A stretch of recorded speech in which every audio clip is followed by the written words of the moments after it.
ગરડા મધ્યના 21મા વચનામૃતની અંદર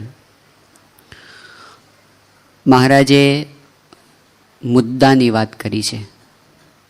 એ ગરડા મધ્ય 21 વચનામૃતમાં મહારાજે શું વાત કરી છે? તો મહારાજ કહે છે કે જેવી રીતે પરોક્ષ ભગવાનના અવતારો થઈ ગયા, એનો મહિમા આપણે સમજીએ છીએ, એવી જ રીતે પ્રત્યક્ષ ભગવાનનો મહિમા જો સમજાય, અને જેવી રીતે પરોક્ષ ભક્ત કે સંતનો મહિમા સમજે છે, એવી રીતે પ્રત્યક્ષ ભક્ત કે સંતનો મહિમા સમજાય તો એને કલ્યાણનો મુદ્દો હાથમાં આવ્યો કહેવાય. પછી મહારાજ કહે છે કે આ વાત આજ સમજો કે લાખ વર્ષ કેડે સમજો, એક વાર કહીએ સમજો કે લાખ વાર કહીએ સમજો, પણ સમજે જ છૂટકો છે. આનો અર્થ એ થયો કે દુનિયાની અંદર હજારો, લાખો કે કરોડો કે અબજો જે લોકો ભગવાન ભજે છે, એ બધાને એક દિવસ તો પ્રગટની વાતમાં આવવું જ પડશે, એ વિના છૂટકો નથી. આખી દુનિયાને અને આ પ્રગટ ભગવાન અને પ્રગટ ભક્તનો મહિમા સમજવો પડશે, એ વિના છૂટકો નથી. આવું ભગવાનના વચન છે, આપણા નથી. સ્વયં શ્રીજી મહારાજનો સિદ્ધાંત. આની જ અંદર બીજા પણ સિદ્ધાંતો મહારાજે સાથે મૂકી દીધા. મહારાજ એમ કે છે કે આ વાત આજે સમજો તો પણ પ્રગટ ભગવાનને સમજવાથી જ છૂટકો છે, અને લાખ વર્ષ પછી સમજશો તો પણ પ્રગટ ભગવાનને સમજે જ છૂટકો છે. એનો અર્થ એ થયો કે મહારાજ આપણને એક વચન આપી દે છે. કયું વચન? કે લાખ વર્ષ પછી પણ આ પૃથ્વી પર ભગવાન પ્રગટ રહેવાના જ છે, રહેવાના જ છે. નહીંતર ઓળખવાના કોને? મહારાજ કહે છે કે એની ઓળખાણ થાય તો જ કલ્યાણનો મુદ્દો હાથમાં આવે, એનો મહિમા સમજાય તો જ કલ્યાણનો મુદ્દો હાથમાં આવે, પણ હોવા જોઈએ ને. મહારાજે વચન આપી દીધું કે લાખ વર્ષ પછી પણ તમારી સામે પ્રગટ ભગવાનનું સ્વરૂપ હોવાનું જ છે. તો મહારાજનો સિદ્ધાંત, કોઈ પણ વ્યક્તિ વચનામૃત વાંચે સારી રીતે તો પહેલી જ નજરે એને આ વાત દેખાય એમ છે કે વચનામૃતમાં મહારાજ દરેક જગ્યાએ પ્રગટ ભગવાનની જ વાત કરે છે. આકાશમાં અધ્ધર પદ્ધરની વાત કરતા જ નથી.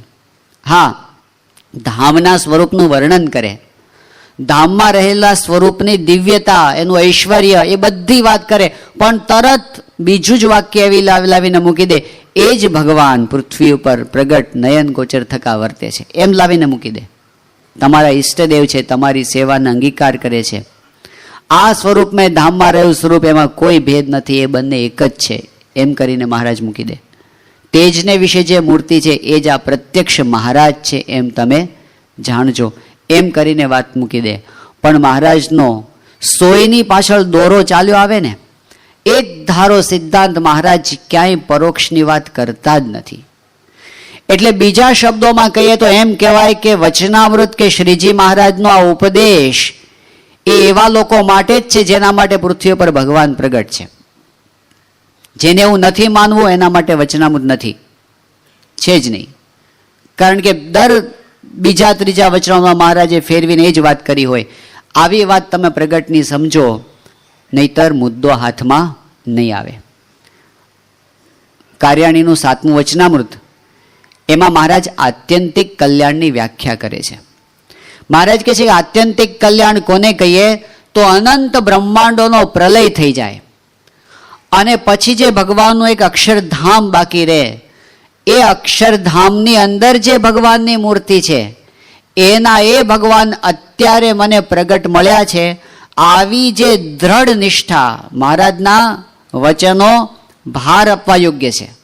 મહારાજ કહે કે એવી જે દ્રઢ નિષ્ઠા, એનું જ નામ આત્યંતિક કલ્યાણ છે. મહારાજ એવું નથી કહેતા કે નિષ્ઠા રાખશો તો કલ્યાણ થશે, એવું બધું નહીં.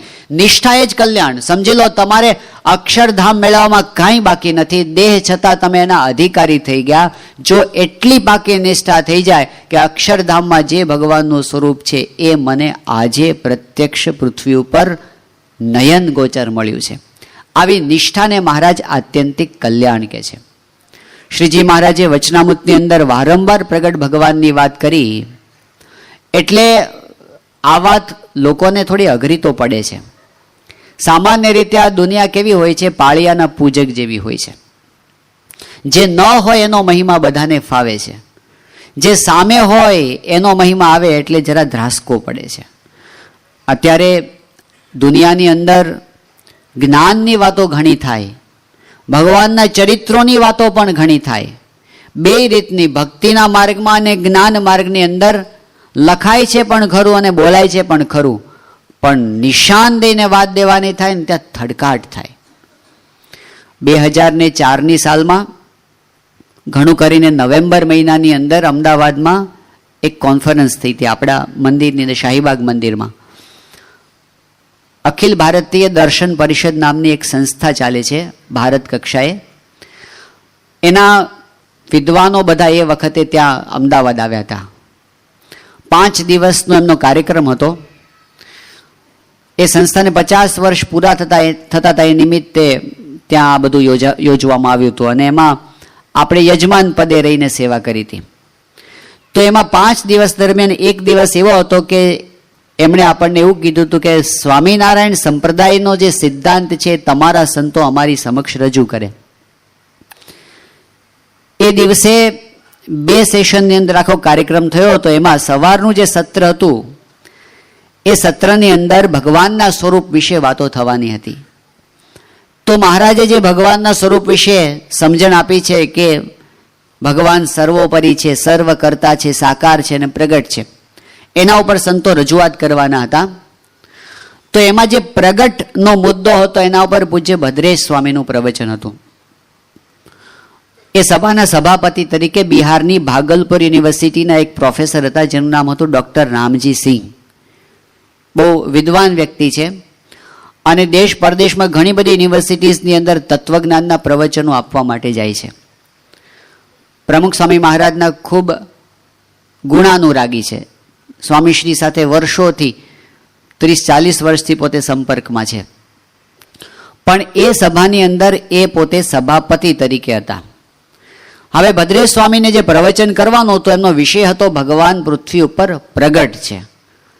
એટલે એમણે તો ઉપનિષદના આધારે, બ્રહ્મસૂત્રના આધારે, ગીતાના આધારે અને વચનામૃતના આધારે એ પંડિતોની ને પ્રોફેસરોની જે સભા હતી એની વચ્ચે એવું સિદ્ધ કર્યું કે ભગવાન અત્યારે પૃથ્વી ઉપર પ્રગટ છે અને પ્રમુખ સ્વામી મહારાજ દ્વારા પ્રગટ છે. હવે એમનો વાત તો એકદમ પ્રમાણસર હોય, શાસ્ત્ર પ્રમાણે હોય, એટલે એમાં તો કોઈ ના પાડી શકે. પણ એમનું પ્રવચન પૂરું થયું પછી ડૉક્ટર રામજી સિંહનું પ્રવચન હતું છેલ્લે સમાપનમાં, સત્રના સમાપનમાં. એટલે પોતે ઊભા થયા અને વાત કરી, પણ શરૂઆતથી જ એકદમ પોતે આમ જરા કન્ફ્યુઝ થયેલા હોય, અસ્વસ્થ હોય એ રીતે વાત કરતા હતા. એટલે એમણે કીધું કે હમણાં સ્વામીજીએ વાત કરી કે ભગવાન પ્રગટ હોય આ પૃથ્વી ઉપર અને આપણે જોઈ શકીએ એવા સ્વરૂપમાં હોય, એ કે આ વાત મને મનાતી જ નથી. જે બ્રહ્માંડોના સર્જનહાર હોય ને એ કે આપણે આંખથી જોઈ શકીએ એવા સ્વરૂપમાં અત્યારે હોય, એ કે એ વાત કેવી રીતે મને નથી મનાતી. લગભગ એમનું આખું પ્રવચન એવું હતું. એ જ્યારે બેઠા ત્યારે ભદ્રેશ સ્વામીએ એમને શ્વેતાશ્વતર ઉપનિષદનો મંત્ર યાદ કરાવ્યો. યસ્ય દેવે પરાભક્તિ યથા દેવે તથા ગુરુ તસ્ય તે કથિતા યર્થા પ્રકાશંતે મહાત્મનઃ. આ મંત્રમાં એવું કીધું છે કે જેવી રીતે પરોક્ષ ભગવાનના સ્વરૂપમાં પ્રતીતિ છે એવી પ્રત્યક્ષ ગુરુરૂપ હરિમાં આવે તો એના સર્વે અર્થની સિદ્ધિ થાય છે. આ વાત મહારાજે અંત્યના બીજા વચનામૃતમાં પણ કરી છે. જ્યારે આ વાત કરી ત્યારે એમને કીધું કે આ તો ઉપનિષદનો મંત્ર છે, આને તમે કેમ સમજશો? આમાં તો એવી વાત કરી છે ભગવાન જેવી પ્રતીતિ પ્રત્યક્ષ ગુરુરૂપ હરિમાં આવવી જોઈએ. એ કે ભલે તમે કહો પણ એ મને મનાતું નથી. એનો અર્થ શું થયો? પંડિત હોવું કે પ્રોફેસર થવું કે તત્વજ્ઞાની થવું એ એક બાબત છે અને પ્રગટ ભગવાનના સ્વરૂપની નિષ્ઠા હોવી ને બીજી બાબત છે. આ દુનિયામાં ઘણા વિદ્વાનો હશે, પ્રોફેસરો હશે, તત્વજ્ઞાનીઓ હશે, પણ આ વાત એના અંતરમાં હા પડે, સાક્ષી હા પડે, એ જુદી વસ્તુ થઈ. દુનિયામાં ઘણા કથાકારો હશે, કદાચ ધર્મગુરુઓ પણ હશે, પણ મેં મારી આંખે ભગવાનને જોયા છે. એવું હૃદયથી બોલવું, એવું અંતરથી માનવું એ સામાન્ય વાત નથી. એ બધાથી મોટી વાત થઈ. એટલે દુનિયા મોટા ભાગે પરોક્ષની પૂજક છે. મોટા મોટા કથાકાર હોય ને કથાની અંદર બોલે સદગુરુ દેવની, તો બધા બોલે મોટેથી બોલે જય. પણ એમ બોલે કે પ્રમુખ સ્વામી મહારાજની, તો હાર્ટ એટેક આવે. અરે આમ સામે બતાવેલા હોય એને કહેવાતો હશે આ તો વ્યક્તિ પૂજા થઈ ગઈ. સામેવાળા ભગવાન હોય ને નજર સમક્ષ, એને સ્વીકારવા ને નથી થતું. આગળ થઈ ગયા એની વાત કરે, આગળ થવાના છે એની રાહ જુએ. કોઈ કરે કહે હરી હો ગયે, અને કોઈ કહે હોવનહાર, નથી ઓળખાતા. એ ભગવાનની કૃપાથી આપણને ઓળખાય છે. તો વાત આપણે કરતા હતા, મહારાજે કીધું કે આટલી વાતમાં આત્યંતિક કલ્યાણ છે. નજર સમક્ષ ભગવાનનું સ્વરૂપ હોય એમાં પૂર્ણ નિષ્ઠા, અધૂરી પધૂરી નહીં, પૂર્ણ નિષ્ઠા જ્યારે થાય ત્યારે ભગવાનનો માર્ગ હાથમાં આવે, કલ્યાણનો મુદ્દો હાથમાં આવે. હવે આ વાતને ઘણા લોકો બીજી રીતે સમજતા હોય છે. પ્રગટને સ્વીકારવા ન હોય એટલે શું કરે, એ કહે કે હા બરાબર છે, પ્રગટ આપણે સમજવાના, પણ કેવી રીતે? અણુ અણુમાં બધે ભગવાન તો રહ્યા જ છે ને, સર્વત્ર છે ભગવાન. પ્રગટ જ કહેવાય ને, ક્યાં પરોક્ષ થયા કહો? બધે ભગવાન છે. ઝાડમાં, પાનમાં, પૃથ્વીમાં, રજકણમાં, બધે ભગવાન છે. તો ભગવાન પરોક્ષ છે જ ક્યાં? પ્રત્યક્ષ જ છે. એ પ્રગટ ભગવાનની વાત મહારાજ કરે છે. મહારાજ એ ભગવાનની વાત કરતા નથી. શ્રીજી મહારાજ હરતા ફરતા ભગવાનના સ્વરૂપની વાત કરે છે. મહારાજ પૃથ્વી પર ભગવાન અવતાર ધરીને આવે એની વાત કરે છે. પેલી વાત નથી કરતા, અંતર્યામી સ્વરૂપની વાત. એ તો છે જ અન્વય પણ અણુમાં વ્યાપક. પણ મહારાજ પંચાળાના ચોથા વચરાવનમાં કહે છે એમ તો સૂર્યમાં પણ ભગવાન છે, એમ તો અગ્નિમાં પણ ભગવાન છે. મહારાજ કે એનાથી કોઈને કલ્યાણની પ્રતીતિ આવતી નથી. જે મનુષ્ય રૂપ હરતા ફરતા ભગવાન હોય એના થકી જ કલ્યાણની પ્રતીતિ આવે. આચાર્ય સ્વામી અમારે ત્યાં નવસારીની અંદર છે, એ સારી વાત કરે છે. એક માણસ ડૂબતો હતો તળાવમાં, તે હાથમાં ટ્યુબ આવી ગઈ ક્યાંકથી, હવા ભરેલી, બચી ગયો. તો હજી એ બહાર આવવા માટે મથતો તો એ વખતે કોક ડાયા માણસે એને કીધું કે તું એ ટ્યુબ મૂકી દે, હું તને 1 લાખ રૂપિયા આપું. પેલો કે ના મુકાય. એ કે આ ટ્યુબની શું કિંમત? 200 રૂપિયાની આવે છે આ ટ્યુબ. એ કે ભલે ને, પણ અત્યારે ના મુકાય. પણ છે શું એ ટ્યુબમાં એવું? એ કે એમાં હવા છે. કે હવા તો હાવ મફતમાં મળે છે. ભલા માણસ, હવાની શું કિંમત? જો હવા કેટલી બધી છે હવામાં, આકાશમાં હવા કેટલી બધી છે. અરે તારા શરીરમાં કેટલી બધી હવા છે. અરે પાણીની અંદર હવા છે, H2O છે, બધે હવા છે. તો હવા માટે શું? એ કે બધે ભલે હવા હોય, પણ આમાં તો ઠાંસી ઠાંસીને હવા જ ભરી છે. આને પકડી શકાય એવા સ્વરૂપમાં હવા છે.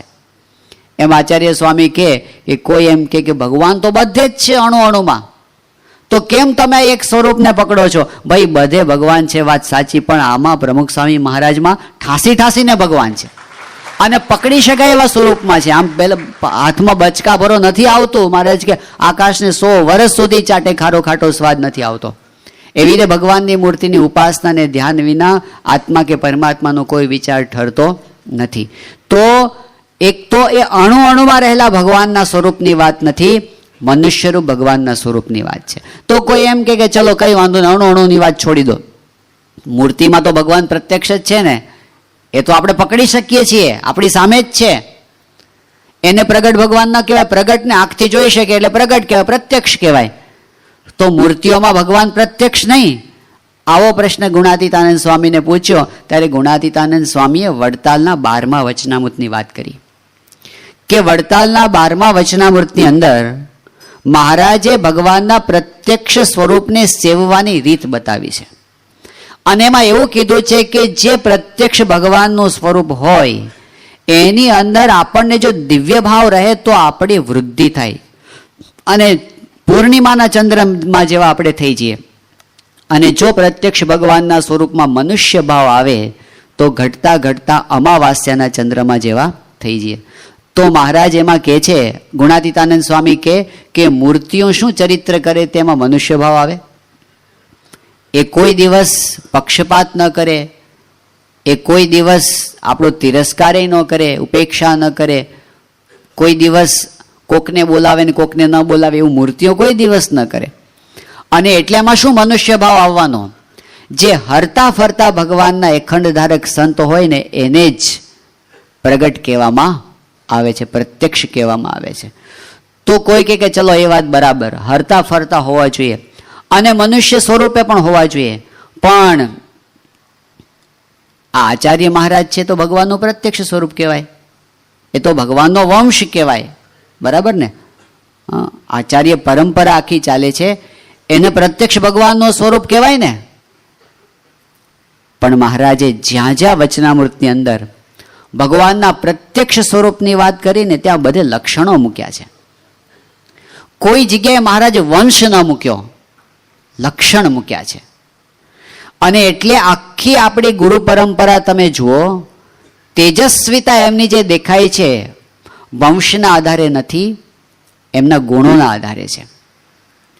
પરોક્ષની અંદર પણ આપણે જોઈએ છીએ કે રામચંદ્ર ભગવાન હતા, એમના પુત્ર કોણ હતા? લવ અને કુશ. પણ છતાંય ભગવાનના પુત્રની ભગવાન સાથે પૂજા નથી કરતા. હનુમાનજી તો આખી જ્ઞાતિ જ જુદી હતી, છતાં પણ રામચંદ્રજીની સાથે હનુમાનજીને પૂજે છે. બોલો, બરાબર ને? ભગવાનના સંત છે એ ભગવાનનું સ્વરૂપ થાય છે, દીકરા નહીં. કૃષ્ણ ભગવાનના દીકરા ઘણા હતા, 16,108 રાણી હતી. એક એક રાણીને 10-10 દીકરા ને એક એક દીકરી હતી. ગણજો શાંતિથી પછી. પણ હવે એમાંથી કોણ ભગવાનનું સ્વરૂપ તરીકે એકેય ન આવ્યા, એકેય ન ગણવામાં આવ્યા. પણ ઉદ્ધવજી એવા સંત કહેવાયા, એ ડાયરેક્ટ એમના દીકરા નથી કંઈ. અને એમના જે દીકરા હતા એમણે તો યાદવાસ્થળી કરી, દારૂ પીને અંદર લડ્યા અને મરી ગયા. લો, ભગવાનના દીકરા હતા ને ડાયરેક્ટ. વંશની અંદર એવું નથી હોતું, સંતના ગુણોની અંદર હોય છે. એટલે આપણી આખી ગુરુ પરંપરા જુઓ તમે. શાસ્ત્રીજી મહારાજના વખતનો એવો પ્રસંગ બન્યો કે શાસ્ત્રીજી મહારાજે શુદ્ધ ઉપાસનાના મંદિરો કર્યા, એમનો પ્રતાપ બધે ફેલાવા માંડ્યો, આખી BAPA સંસ્થા એ બધે આમ એકદમ ચારે બાજુ એનો પ્રભાવ વધવા માંડ્યો. એ વખતે શાસ્ત્રીજી મહારાજના સગ્ગા ભત્રીજા સાધુ થવા માટે આવ્યા હતા. શ્રી કૃષ્ણદાસ એમનું નામ પડ્યું હતું, સાધુ થયા હતા. હવે એમને સાધુ થવાનો હેતુ શું હતો? એમના મનમાં એવી ઊંડે ઊંડે ઈચ્છા હતી. એમને શું હતું કે શાસ્ત્રીજી મહારાજનો હું ભત્રીજો થાઉં. બરાબર? શાસ્ત્રીમાં તો સાધુ છે, સાધુને દીકરા તો હોય નહીં, સૌથી નજીકના સગા કોણ કહેવાય? એમનો ભત્રીજો. એટલે આ ગાદી છે ને મને મળે એમ. તો શાસ્ત્રીજી મહારાજને આ વાતની ખબર પડી, તો એ તો એકદમ ચરોતરી ભાષામાં બોલતા હતા. તો શાસ્ત્રીજી મહારાજ કે હેંડતી થાય હેંડતી, આ તો ગુણોની ગાદી છે, વંશની ગાદી નથી. કાઢી મૂક્યા. વંશની ગાદી નથી, આ ગુણોની ગાદી છે. આ ભગવાનને અખંડ ધારણ કરે એવા પાત્રની વાત અહીં થઈ રહી છે. આપણે જાણીએ છીએ કે આચાર્ય રઘુવીરજી મહારાજ બહુ જ મહાન આચાર્ય હતા.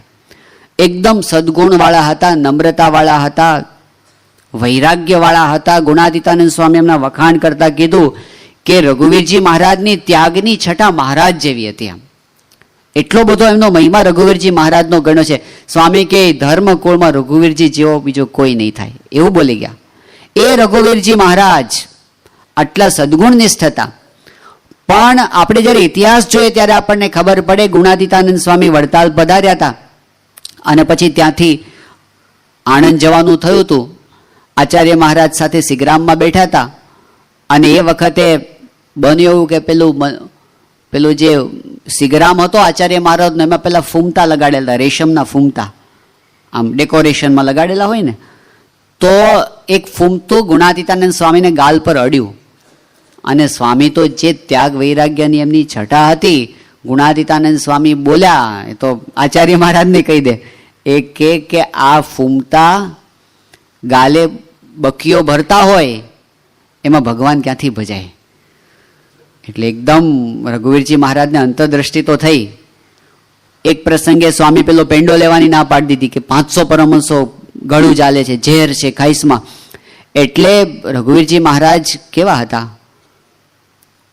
સિદ્ધાંતમાં માનતા હતા, ખોટા અહંકારમાં નહોતા માનતા. એ સમજતા હતા કે હું આચાર્ય છું, પણ મોક્ષ મારા હાથમાં નથી, મારું કલ્યાણ પણ આ ગુણાતીતાનંદ સ્વામી કરશે, એવું હતું. અને એટલે એણે અહંકાર ન કર્યો.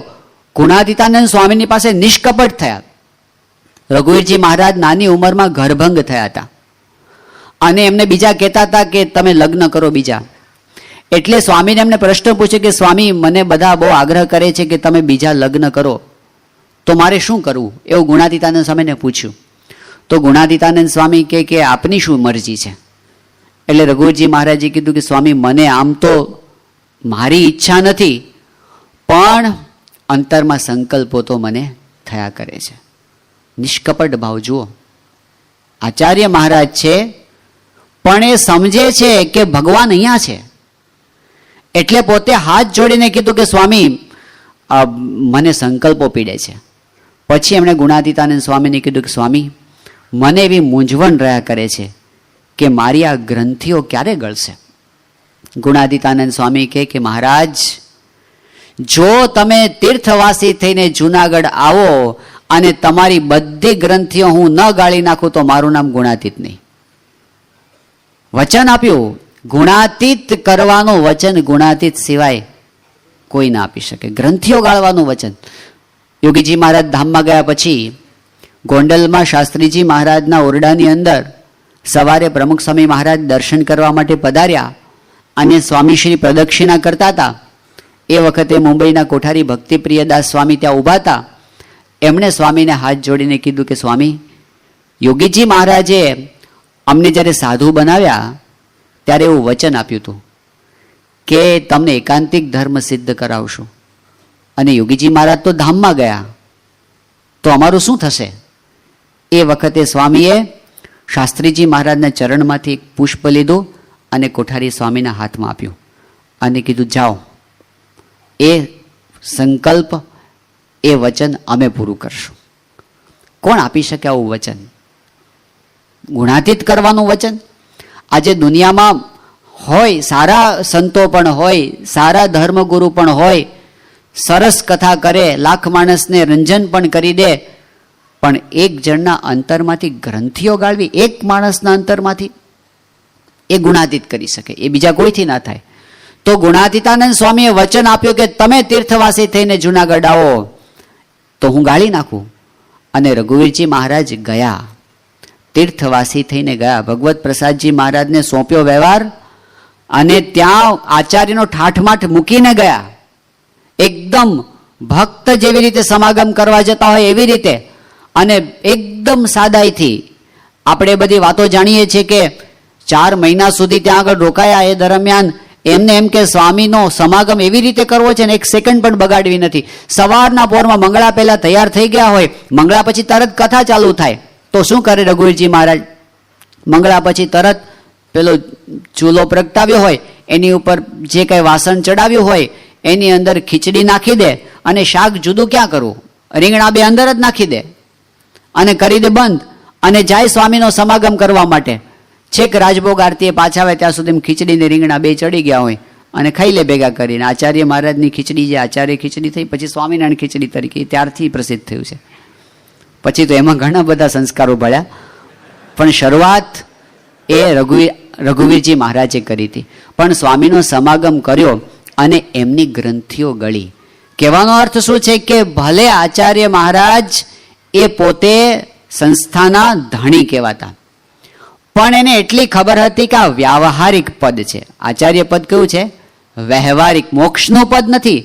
મોક્ષ માટે તો મારા અંતરના દોષો ટાળવા માટે તો મારે પણ ગુણાતીતનો આશરો કરવો પડે. આચાર્ય વિહારલાલજી મહારાજ એવા સારા આચાર્ય હતા, ખોટા અહંકારી નહોતા, તો એમણે ભગતજી મહારાજ પાસે નિષ્કપટ થયા ખાનગીની અંદર, અને એમણે કીધું કે મને તમારી જેમ ભગવાન ભજવાનું સુખ આવે એવું કરી આપો. ભગતજી મહારાજે એમને વચન આપ્યું હતું અને કીધું કે હું તમારી એવી સ્થિતિ કરીશ, હું 18,000 માળા તમારા માટે કરીશ, એવું ભગતજી મહારાજે કીધું હતું. યોગીજી મહારાજ સારંગપુરમાં બિરાજમાન હતા, અને આચાર્ય આનંદ પ્રસાદજી મહારાજ એ ત્યાં જૂના મંદિરની વાડી હતી, ત્યાં બિરાજમાન હતા. યોગીજી મહારાજ એમને મળવા માટે ગયા. એ વખતે યોગી બાપાની તો રીત હતી, યોગી બાપા દંડવત કરે, તો એમને કીધું કે તમે રાખો. પછી આનંદ પ્રસાદજી એકદમ બોલવા માંડ્યા. એમને કીધું કે જોગી મહારાજ, આજ ભગવાન સ્વામિનારાયણ આપકે પાસે. બોલી ગયા, આજ ભગવાન સ્વામિનારાયણ આપકે પાસે. એ છે હિન્દી મિશ્રિત ગુજરાતી બોલતા. આનંદ પ્રસાદજી પોતે ત્યાં ઘણું રહેલા હતા ઉત્તર ભારતમાં. એટલે તો સંત પાસે સાચા અર્થની અંદર ભગવાન છે. હવે પ્રશ્ન એનાથી આગળ એ થાય કે સંતની અંદર ભગવાન છે તો સંતોય બહુ છે. સંત ભગવાનનું સ્વરૂપ તો સંતોય ઘણા બધા છે. એ કે એમને એમાં જે સદગુણો વાળા સંત હોય ને એની વાત થાય છે. તો બીજો પ્રશ્ન, સદગુણ વાળા ઘણા બધા છે. ધર્મ, જ્ઞાન, વૈરાગ્ય, ભક્તિ આવા ગુણો વાળા પણ ઘણા સંતો સંપ્રદાયની અંદર મહારાજના વખતમાં પણ હતા અને અત્યારે પણ છે. એની સ્પષ્ટતા યોગીજી મહારાજે આપણી સમક્ષ એકદમ ક્લિયરલી કરી છે. આ વચનામૃત ગ્રંથ છે, એના આરંભની અંદર યોગીજી મહારાજના હસ્તલિખિત આશીર્વાદ છે. એમાં યોગી બાપાએ એક વાત, એક સરસ ચોખવટ કરી છે કે વચનામૃતની અંદર જ્યાં મહારાજે મોક્ષનો દ્વાર સંત કયા છે, એ સંત બીજા કોઈ નહીં પણ અનાદિ મૂળ અક્ષર ગુણાતીતાનંદ સ્વામીને જ કયા છે. મોક્ષનો દ્વાર એટલે ગુણાતીત સંત, મોક્ષનો દ્વાર એટલે અક્ષર બ્રહ્મ. બીજા બધા સંત એ કદાચ એવી સ્થિતિને પામે ધીમે ધીમે તો પણ અક્ષર બ્રહ્મ થકી પામે. પણ અનાદિ જે ગુણાતીત છે એ તો ગુણાતીતાનંદ સ્વામી, ભગતજી મહારાજ, શાસ્ત્રીજી મહારાજ, યોગી બાપા અને પ્રમુખ સ્વામી મહારાજ અનાદિ ગુણાતીતની પરંપરા છે. આ વાત ન સમજાણી હોય તોય ઘણી બધી ગરબડ રહી જાય. વચનામૃતની અંદર મહારાજે ઘણી જગ્યાએ આવી વાત કરી. મહારાજે અંત્યના 16મા વચનામૃતમાં એક સરસ વાત કરી છે. શ્રીજી મહારાજે કીધું કે ભગવાનનું પ્રગટ સ્વરૂપ આપણને જે મળ્યું હોય એમાં અનન્ય ભાવથી જોડાવું, પતિવ્રતાની ટેક રાખીને જોડાવું. અંત્યના 16માં પછી મહારાજ શું કહે છે કે પોતાને જે પ્રત્યક્ષ ભગવાનનું સ્વરૂપ મળ્યું એમાં જે અનન્ય ભાવથી જોડાયો હોય એને બીજા મુક્ત સાધુની અંદર પણ હેત ન થવું જોઈએ. જેવું પોતાને પ્રત્યક્ષ ભગવાનનું સ્વરૂપ મળ્યું એમાં હેત થાય એવું બીજા મુક્તની સાથે પણ હેત ન થવું જોઈએ. મુક્ત સ્થિતિની વાત છે, અક્ષર મુક્તની સ્થિતિ, એમાં પણ એવું હેત કરવું નહીં. તો વચનામૃતની અંદર મહારાજે મુક્ત સાધુમાં પ્રેમ કરવાની ના પડી, ભગવાનના પ્રગટ સ્વરૂપમાં જોડાવાની વાત કરી. તો પ્રશ્ન એ છે કે મહારાજે ઘણી જગ્યાએ એવું કીધું કે સંતમાં અનન્ય હેત કરવું, એનું શું સમજવું? વડતાલનું 11મું વચનામૃત, એમાં મહારાજ એમ કહે છે વડતાલના 11માં કે સત્પુરુષની સાથે દ્રઢ પ્રીતિ કરવી, એવું કીધું છે, દ્રઢ પ્રીતિ. અને મહારાજે અંત્યના 29માં એવી વાત કરી કે જેવું ભગવાન સાથે હેત થાય છે ને એવું સંત સાથે હેત કરી દેવું. તો અંત્યના 16માં મુક્ત સાધુ સાથે હેત કરવાની ના પાડી. અને બીજી ઘણી બધી જગ્યાએ સત્પુરુષમાં હેત કરવાની વાત કરી. તો જે સત્પુરુષમાં હેત કરવાની વાત કરી એ મુક્ત તો નથી, એ મુક્તથી પર છે. તો મુક્તથી પર કોણ હોય? અક્ષર મુક્તથી પર કોણ હોય? બે જ તત્વ છે, કાં તો શ્રીજી મહારાજ છે ને કાં તો અક્ષર બ્રહ્મ છે. જે સત્પુરુષમાં અનન્ય પ્રીતિ કરવાની વાત કરી એ અક્ષર બ્રહ્મ સંતની વાત કરી છે, બીજા સંતની વાત નથી કરી. એ અનાદિ ગુણાતીતની પરંપરાની વાત છે. ગુણાતીતાનંદ સ્વામી જુનાગઢમાં હતા અને સ્વામી બોલ્યા કે તમારા બધાના દેહ 5-10 વર્ષમાં પડી જશે પણ હું જવાનો નથી, હું સદાય રહેવાનો છું. ગુણાતીતાનંદ સ્વામી કે હું ચિરંજીવી છું. એટલે ચિરંજીવી પણ આ સંપ્રદાયની અંદર જે છે એ અક્ષર બ્રહ્મનું છે, એક અખંડ પૃથ્વી ઉપર રહે છે. યોગીજી મહારાજે આ વાતની સ્પષ્ટતા ઘણી જગ્યાએ કરી છે. ત્યાં યોગી બાપા એક વખત પ્રથમનું 37મું વચનામૃત વંચાવતા હતા બોચાસણની અંદર અને એનું નિરૂપણ કરતા હતા. ત્યારે યોગી બાપા કીધું કે અનાદિ ગુણાતીત અને શ્રીજી મહારાજ એ સદાય પૃથ્વી ઉપર પ્રગટ રહે છે. ગુણાતીતનો વંશ જતો નથી. યોગી બાપા કે હમણાં પણ છે અને ભવિષ્યની અંદર પણ રહેશે. એવી જ રીતે એક વખત સયાજીપુરામાં યોગી બાપા હતા અને યોગી બાપા કે ગુણાતીત જતા રહ્યા? જતા જ નથી, એ તો છે અને છે જ. પછી બોલા કે એ ગુણાતીત પૃથ્વી ઉપર પ્રગટ છે, એટલા માટે જ આપણે શાસ્ત્રીજી મહારાજને પ્રગટ બ્રહ્મ સ્વરૂપ કહીએ છીએ. આપણને જે સત્પુરુષની પરંપરા મળી છે એની વિશેષતા શું છે? એ અક્ષર બ્રહ્મ તત્વ છે. પ્રમુખ સ્વામી મહારાજ એક વખત 1984ની સાલમાં ત્યાં અમેરિકાના વિચરણમાં હતા અને એ વખતે સ્વામીશ્રી ડાયર્સબર્ગ નામના શહેરમાં પધાર્યા. આ પ્રસંગ આપણે બધા યાદ રાખવા જેવો છે, નામ સાથે યાદ રાખવા જેવો છે, આપણી દ્રઢતા માટે અને કદાચ જરૂર પડે તો કોઈની સમજૂતી માટે. ફરી વખત બોલું છું, 1984ની સાલમાં પ્રમુખ સ્વામી મહારાજ અમેરિકામાં હતા અને ડાયર્સબર્ગ નામના શહેરમાં પધરામણીમાં હતા. ટેનેસી સ્ટેટનું આ શહેર છે ડાયર્સબર્ગ. હવે એ દરમિયાન એક હરિભક્તની મોટેલમાં પધરામણી કરવાની થઈ. એ હરિભક્ત નામ હતું છીતુભાઈ. દક્ષિણ ગુજરાતના વતની હતા, સેવણી ગામના છીતુભાઈ. એની ઘરે સ્વામીશ્રી પધારેલા અને પધરામણીની વિધિ ચાલતી હતી. એ વખતે એમના પડોશી ત્યાં દર્શન કરવા માટે આવ્યા હતા. એ પણ ગુજરાતી હતા. એટલે સ્વામી બાપાએ એમને પરિચય પૂછ્યો. એટલે પેલા જે ભાવિક આવ્યા હતા એમણે પોતાનો પરિચય આપ્યો કે મારું નામ ઇન્દ્રસિંહ છે અને હું લીમડી ગામનો વતની છું અને 6 મહિના પહેલાં જ હું અહીંયા ભારતથી આવ્યો છું અમેરિકા. પછી એમણે કીધું કે સ્વામી, અમેરિકા આવતા પહેલાં હું ગુજરાતના બધા તીર્થધામોના દર્શન કરવા ગયો હતો, દ્વારકા ને સોમનાથ ને બધા. એ વખતે હું ગોંડલ પણ ગયો હતો અને એ વખતે મેં ગોંડલની અંદર અક્ષરદેરીના પણ દર્શન કરેલા છે. અક્ષરદેરીની વાત આવે ને એટલે પ્રમુખ સ્વામી મહારાજ એકદમ ભાવમાં આવી ગયા. સ્વામી કે તમે જે અક્ષરદેરીના દર્શન કરીને આવ્યા છો ને, એ જ અક્ષર, એ જ ગુણાતીતાનંદ સ્વામી અત્યારે તમારી સાથે વાતો કરે છે. ખાલી આકાર બદલાય. સ્વામીશ્રી 95ની સાલમાં ત્યાં નાઇરોબીમાં બિરાજમાન હતા અને બપોરના સ્વામીશ્રી આરામમાં જતા હતા તો લાઇટ બંધ થઈ ગઈ રૂમમાં. ત્યારે વિવેકસાગર સ્વામી એક હરિભક્તને લઈને આવ્યા. આફ્રિકાના હરિભક્તો જ્ઞાની બહુ છે બધા. તો નવનીતભાઈ નામના હરિભક્તને લઈને આવ્યા અને વિવેકસાગર સ્વામી કે બાપા, નવનીતભાઈને કંઈ પ્રશ્ન છે. સ્વામી કે શું પ્રશ્ન છે? તો એમણે કીધું કે સ્વામી, આ શ્રીજી મહારાજ પૃથ્વી પર પ્રગટ છે એ મુક્ત દ્વારા પ્રગટ છે કે અક્ષર બ્રહ્મ દ્વારા પ્રગટ છે? તો સ્વામી કે કેમ તમે જ્ઞાની થઈને ભૂલા પડ્યા? તમે તો કીર્તનો બહુ બનાવો છો ને. પછી સ્વામીએ કીધું કે મહારાજ, એ અક્ષર બ્રહ્મ દ્વારા જ પૃથ્વી ઉપર પ્રગટ છે. જે સત્પુરુષની પરંપરા આપણને મળી એ અનાદિ અક્ષર બ્રહ્મની પરંપરા છે. એટલે યોગી બાપાએ એક વખત એવી વાત કરી, યોગી બાપા કે સત્પુરુષનો ભેદ અનાદિનો છે. અનાદિનો એટલે કોઈનો કરેલો નહીં, પહેલેથી જ હોય. અનાદિના ભેદ 5 થયા: જીવ, ઈશ્વર, માયા, બ્રહ્મ અને પરબ્રહ્મ. આ 5 અનાદિના ભેદ છે. તો એની અંદર સત્પુરુષને શેમાં સમજવાના? અનાદિનો ભેદ છે એ જીવોમાં તો નથી, ઈશ્વરો અનંત છે એમાંય નથી, તો પછી શેમાં છે? કાં તો એ બ્રહ્મ છે ને કાં તો એ પરબ્રહ્મ છે. પરબ્રહ્મ તો નથી, પરમ તો શ્રીજી મહારાજ એક જ છે. તો સત્પુરુષ અનાદિથી સત્પુરુષ છે, કોઈના બનાવેલા થયા નથી. યોગી બાપા પાસે એકવાર એક હરિભક્તે વાત કરી કે શાસ્ત્રીજી મહારાજ પાસે વાત કરી. શાસ્ત્રીજી મહારાજને કહે કે સ્વામી, આ જોગી મહારાજ છે ને બધાની બહુ ખેંચ રહે છે. બધા એમ કહે છે કે એ તો ગોંડલમાં ને ગોંડલમાં જ હરિભક્તો એમને રોકી રાખે છે, તો આ ગુજરાતના હરિભક્તોને કે મુંબઈના હરિભક્તોને એમનો લાભ નથી મળતો. તો એવું કરો ને કે 2-3 જોગી બનાવી દો ને. તો યોગીજી શાસ્ત્રીજી મહારાજ એકદમ ભાવમાં આવીને બોલ્યા.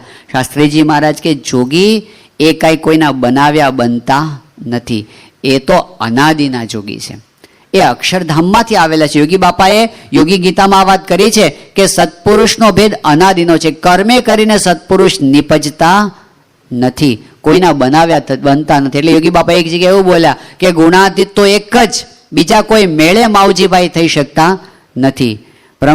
શ્રીજી મહારાજ પંચાળામાં બિરાજમાન હતા અને એ વખતે પ્રસંગ એવો બન્યો કે મહારાજે બધા સંતોને તિલક કરીને આવવાનું કીધું, પણ કોઈને બહુ ફાવ્યું નહીં. એટલે મહારાજે ગુણાતીતાનંદ સ્વામીને આગળ બોલાવ્યા અને ગુણાતીતાનંદ સ્વામીના ભાલમાં મહારાજે તિલક કર્યું. અને પછી મહારાજ શું બોલ્યા? હું જેવો કોઈ ભગવાન નહીં અને આ જેવા કોઈ સાધુ નહીં. હું જેવો કોઈ ભગવાન નહીં અને આ જેવા કોઈ સાધુ નહીં. આ વાક્યને બરાબર સમજવાની જરૂર છે. મહારાજે એ વખતે વાત કરે છે જ્યારે એ સભાની અંદર ગોપાળાનંદ સ્વામી, મુક્તાનંદ સ્વામી, નિત્યાનંદ સ્વામી, સ્વરૂપાનંદ સ્વામી, વ્યાપકાનંદ સ્વામી, આવા બધા ધુરંધરો બેઠા હતા. એની વચ્ચે મહારાજ એમ વાત કરે છે કે હું જેવો કોઈ ભગવાન નહીં અને આ જેવા કોઈ સાધુ નહીં. શ્રીજી મહારાજના વખતમાં બ્રહ્માંડની ગતિ પલટાવી નાખે એવા પણ હતા, મરેલાને જીવતા કરે એવા પણ હતા, પણ મહારાજ કહે છે કે એ બધા ખરા પણ આના જેવા નહીં, ગુણાતીત જેવા નહીં. પેખો સંતો 500 ગુણાતીત તો એવી રીતે સમજવાનું કે આજની તારીખે આપણને આ દુનિયાની અંદર કદાચ કોક એવા દેખાય જે બદલાવી નાખે ગ્રહણની ગતિ, કદાચ કોક એવા આપણને દુનિયામાં દેખાય જે મરેલાને જીવતા કરી નાખે, તો આપણે એને પ્રણામ કરવા, આપણેનો મહિમા સમજવો, પણ એમ સમજવાનું તમે મરેલાને જીવતા ભલે કરો પણ ગુણાતીત નહીં, ગુણાતીત તો જુદા. એ વખતે મુક્તાનંદ સ્વામી કેવી સાધુતા વાળા, એકદમ આમ મુક્તાનંદ સ્વામીની સાધુતાથી કોઈ માર કરતો આવ્યો અને શાંત થઈ જાય. તો આજે કોઈક એવા સાધુતા વાળા આપણને દુનિયામાં દેખાય તો આપણે એને પ્રણામ કરવા, એમનો મહિમા સમજવો, પણ કહેવાનું કે સાધુતા વાળા ખરા પણ ગુણાતીત તો જુદા. આ કોઈ સાધનથી નથી પાકતા, આ તો અનાદિના છે. આ તો મહારાજ ગુણાતીતાનંદ સ્વામી કે આ તો મહારાજ પોતાની સાથે અક્ષરધામમાંથી લાવ્યા ત્યારે આ સાધુ આવે, નહીં તો આ સાધુ અહીંયા હોય નહીં. અનાદિ ગુણાતીતની ગુરુ પરંપરા એ આપણી ગુરુ પરંપરા છે. કોઈના બનાવ્યા બનતા નથી, કોઈના પકવ્યા પાકતા નથી. એ અનાદિ છે અને કાયમ માટેનો વંશ રહે છે. પાછા શાસ્ત્રીજી મહારાજ ત્યાં હતા રાજકોટની અંદર અને સમાચાર આવ્યા કે ભગતજી મહારાજ દેહ મૂકીને જતા રહ્યા. એ વખતે રામજી ભટ્ટ સામે બેઠા હતા. એમણે શાસ્ત્રીજી મહારાજને કીધું કે ભગતજી પૃથ્વી ઉપરથી જતા રહ્યા, આ પૃથ્વીનું મંગલ જતું રહ્યું. ત્યારે શાસ્ત્રીજી મહારાજ બોલ્યા, સત્પુરુષ ક્યારેય પૃથ્વી પરથી જતા જ નથી, કાયમ માટે રહે છે. પ્રમુખ સ્વામી મહારાજ 7મી ડિસેમ્બર 2012ના દિવસે અમદાવાદમાં હતા. તારીખ પ્રમાણે સ્વામીનો જન્મદિવસ હતો અને રૂમની અંદર સ્વામીશ્રી પૂજા કરતા હતા. સામે સંતો કીર્તન ગાતા હતા, આનંદ મુનિ સ્વામી તબલા વગાડતા હતા. હવે આનંદ મુનિ સ્વામી ગમ્મતી સ્વભાવના છે અને સ્વામી સાથે ઘણી બધી રીતે આમ રમૂજ કરતા હોય છે. તો સ્વામીશ્રી ખૂબ આનંદમાં હતા, પ્રસન્ન હતા, સામે સંતો ગાતા હતા. ને દરમિયાન તો કીર્તન પૂરા થયા, સ્વામીશ્રીની પૂજા પણ પૂરી થઈ. એ વખતે એમને સ્વામીની સાથે ઈશારાથી વાત કરવા માંડી, આમ મૌનથી, બધી માઇમથી કરતા ને એવી રીતે. એટલે એમણે બાપાની સામે આમ 1 બતાવ્યો, આમ પછી 0 બતાવ્યો અને પછી ફરી વાર 0 બતાવ્યો. પછી સ્વામીને કીધું, બોલો સાહેબ બરાબર ને? એટલે સ્વામી કઈ બોલ્યા નહીં. એટલે એમણે ફરી વખત 1 કર્યો, પછી 0 કર્યો, પછી 0 કર્યો. બધા સંતો સ્વામી સામે જોતા હતા કે શું બોલે છે. તો સ્વામી ખાલી હસતા હતા પણ કઈ સ્વામી બોલ્યા નહીં. એટલે આનંદ મુનિ સ્વામીએ 1 કર્યો, પછી 5 કર્યા અને પછી 0 કર્યો. પછી કીધું સ્વામી કાં તો આમ કરો ને કાં તો આમ કરો, બેમાંથી 1 કરો. સ્વામી કઈ બોલ્યા નહીં. ફરી 1, 5 અને 0 કર્યો. બોલો સ્વામી શું આમાંથી? તો સ્વામી કહે કે અવિનાશી.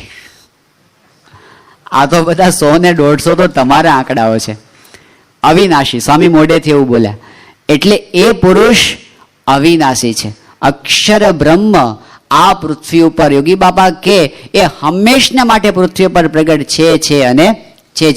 એ તત્વની ઓળખાણ થાય. ત્યાં ગોંડલની અંદર હર્ષદભાઈ ચાવડા ખૂબ સેવા કરતા, યોગીજી મહારાજના વખતમાં બધી સરભરાની સેવા કરતા. અત્યારે આપણી સંસ્થાનું બધું પથ્થરોનું કામકાજ સંભાળે છે.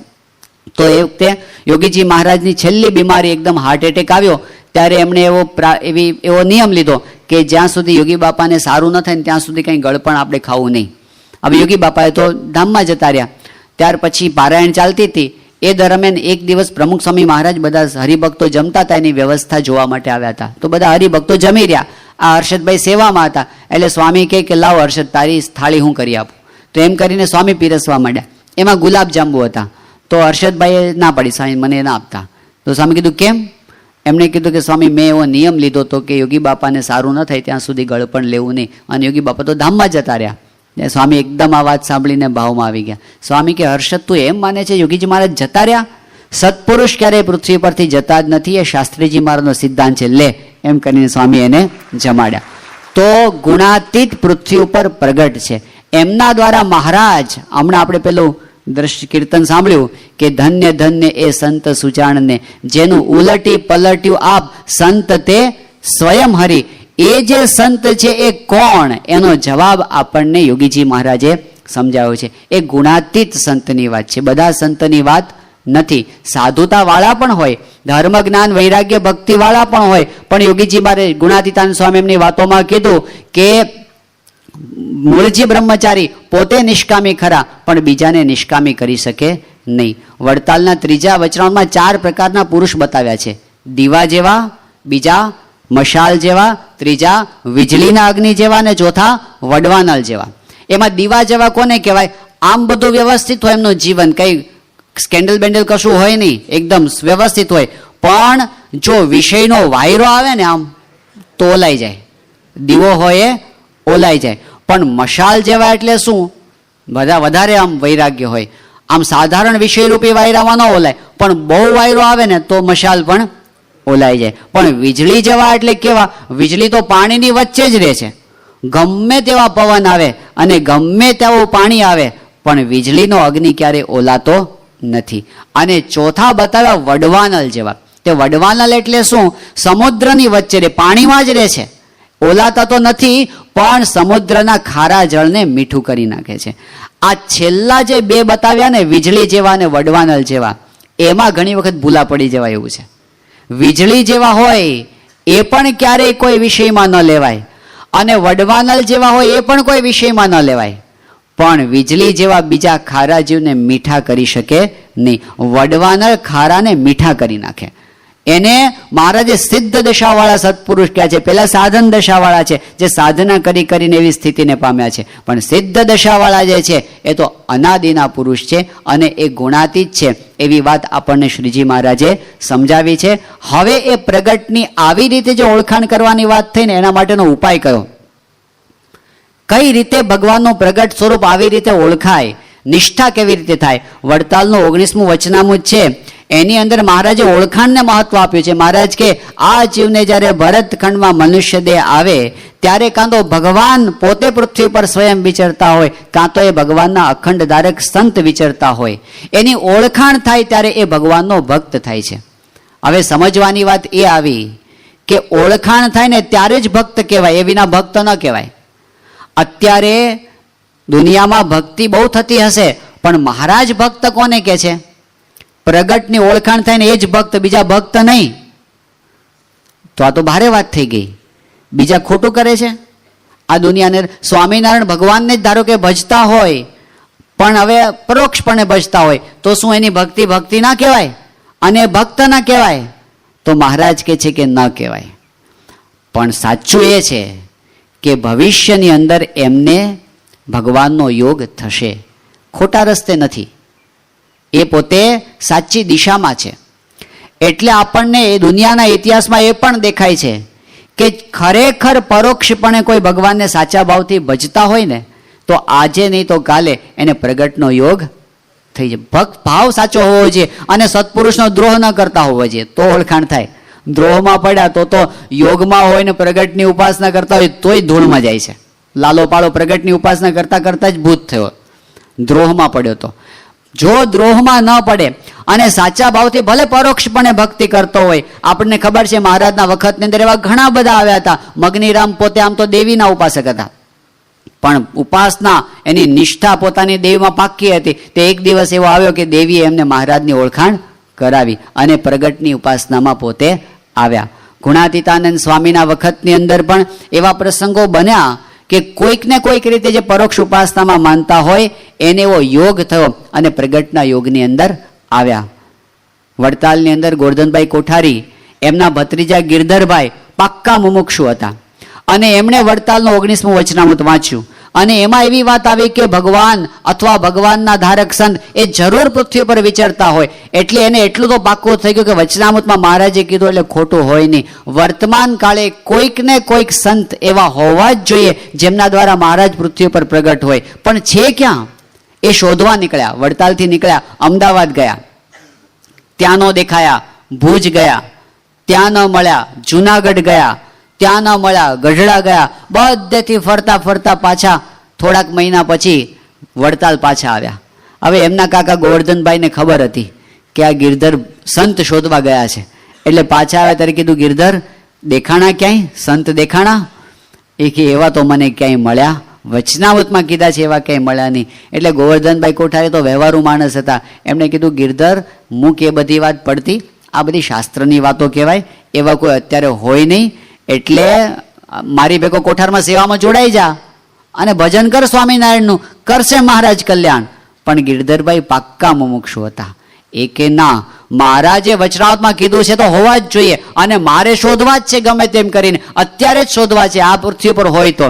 એટલે એમણે છેલ્લો એક ઉપાય હતો કે હરિકૃષ્ણ મહારાજની પાસે જઈ અને એમણે સ્તુતિ ચાલુ કરી. સાચા હૃદયથી એમની પ્રાર્થના હતી, એમનું ભજન હતું, એમની તીવ્રતા હતી. તો હરિકૃષ્ણ મહારાજે મૂર્તિમાંથી પ્રગટ થઈ અને ગિરધરભાઈને કીધું કે વર્તમાન કાળે મહુવાના પ્રાગજી ભક્ત છે ને એના દ્વારા હું સત્સંગમાં પ્રગટ છું.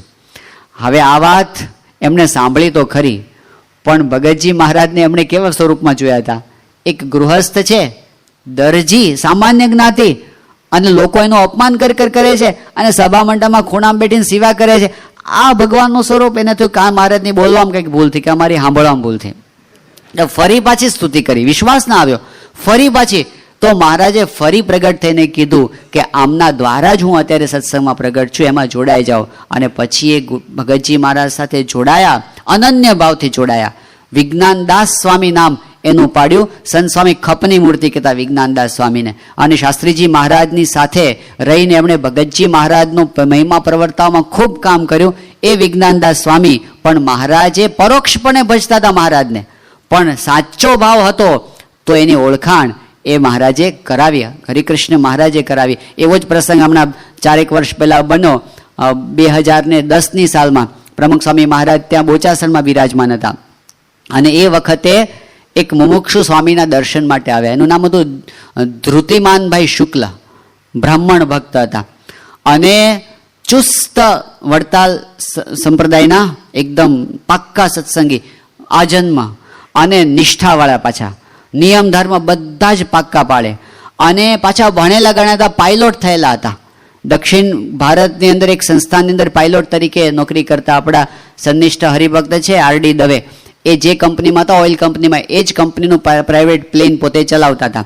પણ એમને એવો નિયમ હતો કે દર પૂનમે વડતાલમાં હરિકૃષ્ણ મહારાજની મંગળા આરતીમાં હાજર થઈ જવું, જ્યાં હોય ત્યાંથી. એટલે જ્યારે નોકરીમાં જોડાયા ત્યારથી એની શરત એ જ હતી કે તમે મને બીજી રજા આપો કે ન આપો, પણ તમારે મને પૂનમની રજા તો આપવાની જ, કે મારે નિયમ છે કે હરિકૃષ્ણ મહારાજના પૂનમને દિવસે દર્શન અવશ્ય કરવાના. હવે એવા નિષ્ઠાવાળા હતા. તો ત્યાં એ ગયા હતા દર્શન કરવા માટે. શરદ પૂર્ણિમાનો દિવસ હતો, અને સવારમાં મંગળા આરતી શરૂ થઈ, અને હરિકૃષ્ણ મહારાજના ખંડની સામે જ ઊભા હતા, અને અચાનક એને આરતી થતી હતી ને ત્યાં એવા દર્શન થઈ ગયા, હરિકૃષ્ણ મહારાજની જગ્યાએ એને પ્રમુખ સ્વામી મહારાજ દેખાયા. તો એ તો એકદમ, એને તો કોઈ દિવસ આવી કલ્પના નહોતી કરી, એને આવો કોઈ વિચાર નહોતો. એ તો BAPSના સત્સંગી પણ નહોતા, અને કોઈની પાસેથી એવી એમને વાત પણ નહોતી સાંભળી. પણ એ પોતે વિચારમાં પડી ગયા. એ આમ કાઢવા પ્રયત્ન કરે પણ સ્વામી જ દેખાય સામે. 5 મિનિટ સુધી સતત હરિકૃષ્ણ મહારાજની જગ્યાએ એમને પ્રમુખ સ્વામી મહારાજ દેખાયા. એટલે એને ખબર પડી ગઈ કે મહારાજ મને શું કહેવા માગે છે. એ બોચાસણ સ્વામી પાસે આવ્યા અને કીધું કે સ્વામી, હરિકૃષ્ણ મહારાજે મને આપની ઓળખાણ કરાવી.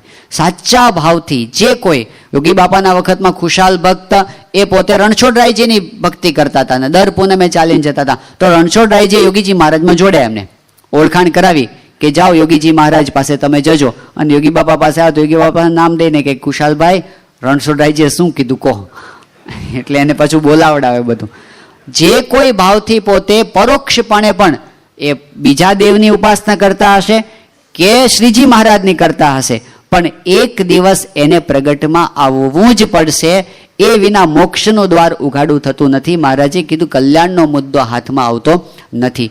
તો ભક્ત એ ત્યારે બને છે. પણ આપણો પ્રશ્ન એ હતો કે આવી ઓળખાણ એનું સાધન કયું છે? આપણે તો ભક્ત થયા છીએ, પણ હજી આપણી નિષ્ઠામાં પ્રગટમાં પૂર્ણ પ્રતીતિ આવે એના માટેનું મુખ્ય સાધન કયું છે? તો એ વાત મહારાજે અંત્યના 27માં વચનામૃતમાં કરી.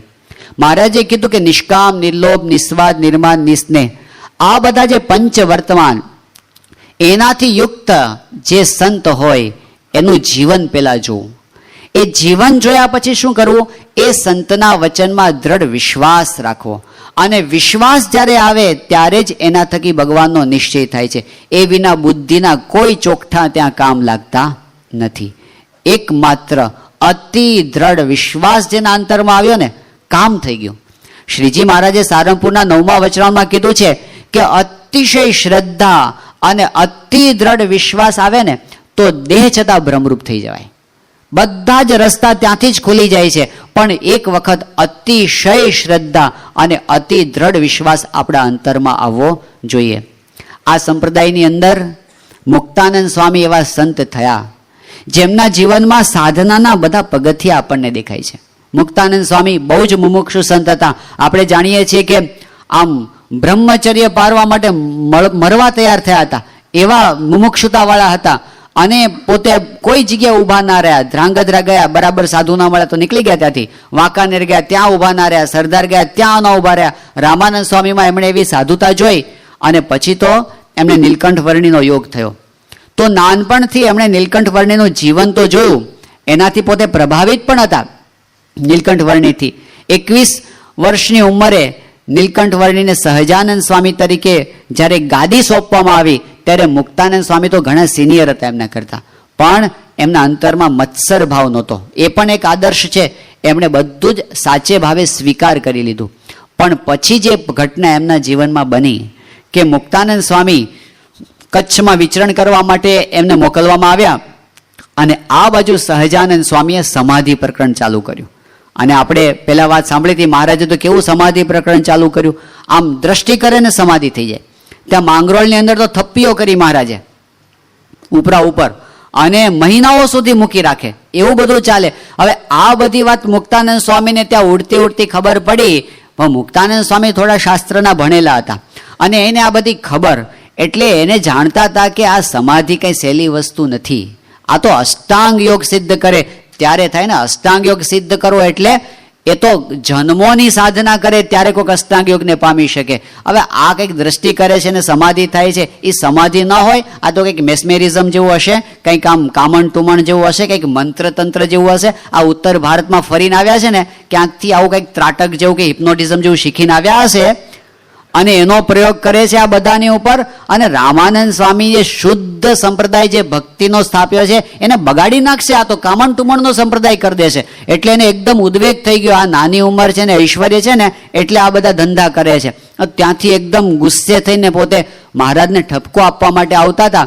આ બાજુ મેઘપુરમાં મહારાજ બિરાજમાન હતા લાડકીબાઈને ઘરે, અને મહારાજને ખબર પડ્યા મુક્તાનંદ સ્વામી આવે છે તો બધું મહારાજ જાણતા કે અકળાઈને આવે છે, ગુસ્સે થઈને આવે છે. પણ જેવા પોતે આમ આવતા હતા મુક્તાનંદ સ્વામી, મહારાજ એમને સામે લેવા માટે ગયા ગામને પાદર, અને મુક્તાનંદ સ્વામીને આવતા જોયા, મહારાજ દંડવત કરવા માંડ્યા. મુક્તાનંદ સ્વામીને મહારાજ દંડવત કર્યા, આમ એટલું બધું સન્માન આપ્યું ને. મુક્તાનંદ સ્વામી દોડ્યા અને મહારાજને ઊભા કર્યા. બંને જણા ભેટ્યા. મહારાજ એમનો હાથ પકડીને લઈ આવ્યા ઉતારે, અને પછી મુક્તાનંદ સ્વામીને ઊંચા આસન પર બેસાડ્યા ને પોતે નીચે બેસી ગયા. હવે આપણે ગુસ્સે થવું હોય ને બહુ સન્માન આપે ને અઘરું પડે, પણ મુક્તાનંદ સ્વામી રાહ જોતા હતા કે મારે કેવું છે તો ખરું જ, પીગળી જાય એવા નહોતા. એટલે રાહ જોતા હતા કે ચાન્સ મળે ને મારે કેવું. અને જરા એકાંત મળ્યું અને મુક્તાનંદ સ્વામીએ મહારાજને ઠપકો આપ્યો. ભક્ત ચિંતામણી ગ્રંથમાં નિષ્કુળાનંદ સ્વામી એ શબ્દો લખ્યા છે. મુક્તાનંદ સ્વામી બહુ મર્યાદી સંત હતા, આમ બોલવામાં બહુ વિવેક રાખે. પણ આ જગ્યાએ તો જે શબ્દો એમણે વાપર્યા છે ને, બહુ ભારે શબ્દો છે. મહારાજને કહે છે કે મહારાજ દિયો પાખંડ મેલી, પાખંડ મૂકી દો, સત્સંગમાં ન થવું ફેલી, સત્સંગમાં ફેલ ન કરવા, સમાધિ કાંઈ નથી સોહેલી, મોટા યોગીઓને પણ દોયેલી, તે તો જેને તેને કેમ થાય, બીજા માને અમે ના મનાય. તો મહારાજે શું કીધું મુક્તાનંદ સ્વામીને કે સ્વામી અમે તો શું કરાવીએ છીએ, હું તો ખાલી રામાનંદ સ્વામીનું ભજન કરાવું છું, અમે મારો કાંઈ વાંક નથી. અને સમાધિ તો લોકોને એમને એમ થઈ જાય છે, હું નથી કરાવતો. તે એટલામાં તો મુક્તાનંદ સ્વામીના શિષ્ય હતા સંતદાસજી, એને જ સમાધિ થઈ ત્યાં સામે જ. એટલે મુક્તાનંદ સ્વામી અવઢવમાં પડ્યા, પણ એમને સમાધાન મળ્યું નહીં, અંતરમાં ઉદ્વેગ શમ્યો નહીં. એમને તો એમ હતું કે હું ઠપકો આપીને બધું હરખું કરી નાખું, પણ ઠપકો અપાઈ ગયો ને કે હરખું તો થયું નહીં, એનું એ ચાલુ રહ્યું. એટલે હવે શું કરવું? ઉદ્વેગ, અકળામણ, આ સંપ્રદાય બગડી જશે, આમ થશે તેમ થશે. જુઓ મનુષ્ય ભાવના કારણો કેવા હોય છે બધા. સંપ્રદાયનું મમત્વ ઘણી વખત એ આપણા નિશ્ચયમાં આવરણ પર થઈને આવે કે આ તો બગડી જશે ને, આ તો શું કરશે ને. આપણા કરતા એમને સંપ્રદાયની ખબર વધારે પડે છે. એ ભૂલી જવાય આપણાથી. આપણા કરતા એમને નિર્ણય લેવાની ખબર વધારે પડે છે, ભૂલી જવાય. આપણા કરતા એમને ચિંતા વધારે છે સંપ્રદાયની, ભૂલી જવાય. અને આવા ગોટાળાની અંદર ચડી જવાય. મુક્તાનંદ સ્વામી એવા ગોટાળાની અંદર ચડી ગયા, અરે આ સંપ્રદાયનું શું થશે ને, આમ થશે ને તેમ થશે ને. મહારાજ કે મુક્તાનંદ સ્વામી હાલો આપણે કાલવાણી જઈએ. આખો સંઘ કાલવાણી ઉપડ્યો. મુક્તાનંદ સ્વામી ચાલ્યા, પણ આખો સંઘ આગળ નીકળી ગયો, મુક્તાનંદ સ્વામી પાછળ રહી ગયા. એકદમ ગડમથલ ચાલતી હતી ને, પર્વતભાઈ ભેગા ભેગા હાલે, પણ કે આપણે ડિસ્ટર્બ નથી કરવા, હાલવા દો એમને. તેમ કરતાં કરતાં કાલવાણીને પાદર આવી ગયા. મુક્તાનંદ સ્વામી દિશાએ ગયા અને પાછા આવતા હતા સ્નાન કરીને, અને ત્યાં એમને રામાનંદ સ્વામીના દર્શન થયા. અને એકદમ આમ હૂંફ મળી, રામાનંદ સ્વામીને દંડવત કરવા માંડ્યા. એ વખતે રામાનંદ સ્વામીએ મુક્તાનંદ સ્વામીને કીધું કે તમે ભૂલા કેમ પડ્યા? આ ભગવાન છે, ભગવાન. તમારા બધા સંકલ્પો મૂકી દો, ઓગળી જાઓ, ભળી જાઓ એમના પ્રવાહની અંદર. તમારા મનના ઘોડા બધા મૂકી દો. અને મુક્તાનંદ સ્વામીને એકદમ આવરણ ટળી ગયું. એકદમ એને સમજાઈ ગયું, ભગવાન મળી ગયા મને, બસ પ્રતીતિ આવી ગઈ. અને એટલા આનંદમાં આવી ગયા, એટલા આનંદમાં આવી ગયા, આમ ગાતા ગાતા આવે, ભ્રમણા ભાંગી રેહો હૈયાની, નથી રે કેને વાત કયાની, વીતી હોય તે રેહો જાણે, અણસમ સમજ્યા મરી ઈર્ષા આણે. તે પર્વતભાઈ જોયું કે આ કલર કેમ બદલાઈ ગયો થોડીક વારમાં. તો એણે કીધું કે સ્વામી કઈ લાદ્યું? સ્વામી કે હા મહારાજ, અરે ગુરુ આવીને કહી ગયા. પછી તો પેલા આપણે જાણીએ છીએ પેલી ફૂલની માળા બનાવી ત્યાંથી અને આવ્યા, અને મહારાજને મોટા રામાનંદ સ્વામીના વખતનું આસન પાછું ઉતરાવ્યું, અને એના ઉપર મહારાજને હાથ પકડીને બેસાડ્યા. મહારાજ કે હા હા આ તો ગુરુનું આસન કહેવાય, અરે તમે ગુરુના ગુરુ છો, બેસો, એમ કરીને બેસાડ્યા. અને જે એમણે આરતી ઉતારી, પહેલી જ વખત મુક્તાનંદ સ્વામીના અંતરમાંથી આવેલો આર્તનાદ છે. આરતી એટલે અંતરથી આવેલો નાદ. અને કલ્પના કરો એ દૃશ્ય, 21 વર્ષના સહજાનંદ સ્વામી બેઠા હશે, અને એના કરતાં 23 વર્ષે મોટા મુક્તાનંદ સ્વામી એની આરતી ઉતારતા ઉતારતા બોલે કે પુરુષોત્તમ પ્રગટનું જે દર્શન કરશે કુટુંબ સહિત તરશે. આજ પુરુષોત્તમ નારાયણ, આજ નિગમ કહે અનુમાને બ્રહ્માનંદ સ્વામી કે, અને મુનિવરને નાવે ધ્યાને તે વાલો આ ભીને વાને. આજ મારે ક્યાંય ફાફા મારવાના બાકી ન રહ્યા. જે વખતે ભગવાન આમ મારી સામે બેઠા એ જ છે એવી એકવાર પ્રતીતિ થઈ જાય, અને પછી જે આનંદ આવે છે ને એ શબ્દોમાં ન વર્ણવી શકાય, એ પૈસામાં પણ માપી શકાતો નથી. એની કોઈ કિંમત નથી આનંદની. પ્રતીતિનો આનંદ એ મુક્તાનંદ સ્વામીને થઈ ગયો. પણ એ ક્યારે થયો? રામાનંદ સ્વામીના વચનમાં વિશ્વાસ હતો એટલે. જો એ ન હોત, જો એમાં પણ શંકા કરી હોત, તો મુક્તાનંદ સ્વામી એ મુક્તાનંદ સ્વામી ના હોત. એ જે કાંઈ હતા ગુરુના વચનના વિશ્વાસથી હતા. પ્રગટનો નિશ્ચય કેવી વાત છે? કૂદી પડવાની વાત છે. બસ ત્યાં આફ્રિકાના જંગલની અંદર ઇમ્પાલા નામના હરણ થાય છે. ઇમ્પાલા નામના, આમ નાના જ હોય, 2 ફૂટ ઊંચા જ હોય, પણ કૂદે એટલે કેટલું કૂદે ખબર છે? આમ 20 ફૂટ લાંબુ કૂદે અને 10 ફૂટ ઊંચું કૂદે, આમ એટલું કૂદે. હવે એને પેલા પ્રાણી સંગ્રહાલયમાં પૂર્યા હોય ને, ત્યાં એ લોકો મોટા પેલા કરે છે વાડા જેવા, તો એની જે દિવાલ છે ને એ તો ખાલી 4-4.5 ફૂટ જેટલી જ ઊંચી હોય આમ, પણ તોય એ અંદરથી બહાર ન જાય. હવે આમ તો ભાગી જવા જોઈએ ને, અંદર ને અંદર પૂરાયેલા હોય, અને 10 ફૂટ ઊંચું તો કૂદી શકે છે, 20 ફૂટ લાંબુ કૂદી શકે છે, અને દિવાલ તો ખાલી 4-4.5 ફૂટની જ છે, કૂદી જવું જોઈએ ને, પણ નથી કૂદતા. કેમ? એ કે પાછળ શું છે ખબર નથી, બહાર શું છે ને જ્યાં સુધી ખબર ન હોય ત્યાં સુધી કૂદી ન શકે, બીક લાગે. બહાર શું હશે? કૂદતા નથી, જતા જ નથી બહાર. તે બહાર ઊભા ઊભા કોક એમ કે ભાઈ કૂદી જા, તું કૂદી જા. એ કે ના ના, મને દેખાય ને તો હું કૂદું. તો બહાર ઊભા છે એમ કે તું કૂદીશ તો તને દેખાશે. સમજાય છે? નથી સમજાતું. બહાર ઊભો છે એમ કે એકવાર કૂદકો માર તો તને દેખાશે. અંદર છે કે દેખાય તો કૂદકો મારો. બરાબર? આપણે બધા કોચલાની અંદર છીએ, કૂપ મંડુક જેવા.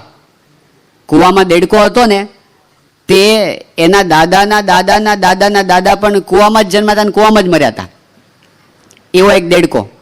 તે એક વખત આમ બહારથી એક દેડકો આવ્યો, મુલાકાત થઈ બંનેની, સ્વાગત કર્યું કે ક્યાંથી પધારો છો? પેલો કે હું દરિયામાંથી આવું છું. દરિયાનો દેડકો હતો.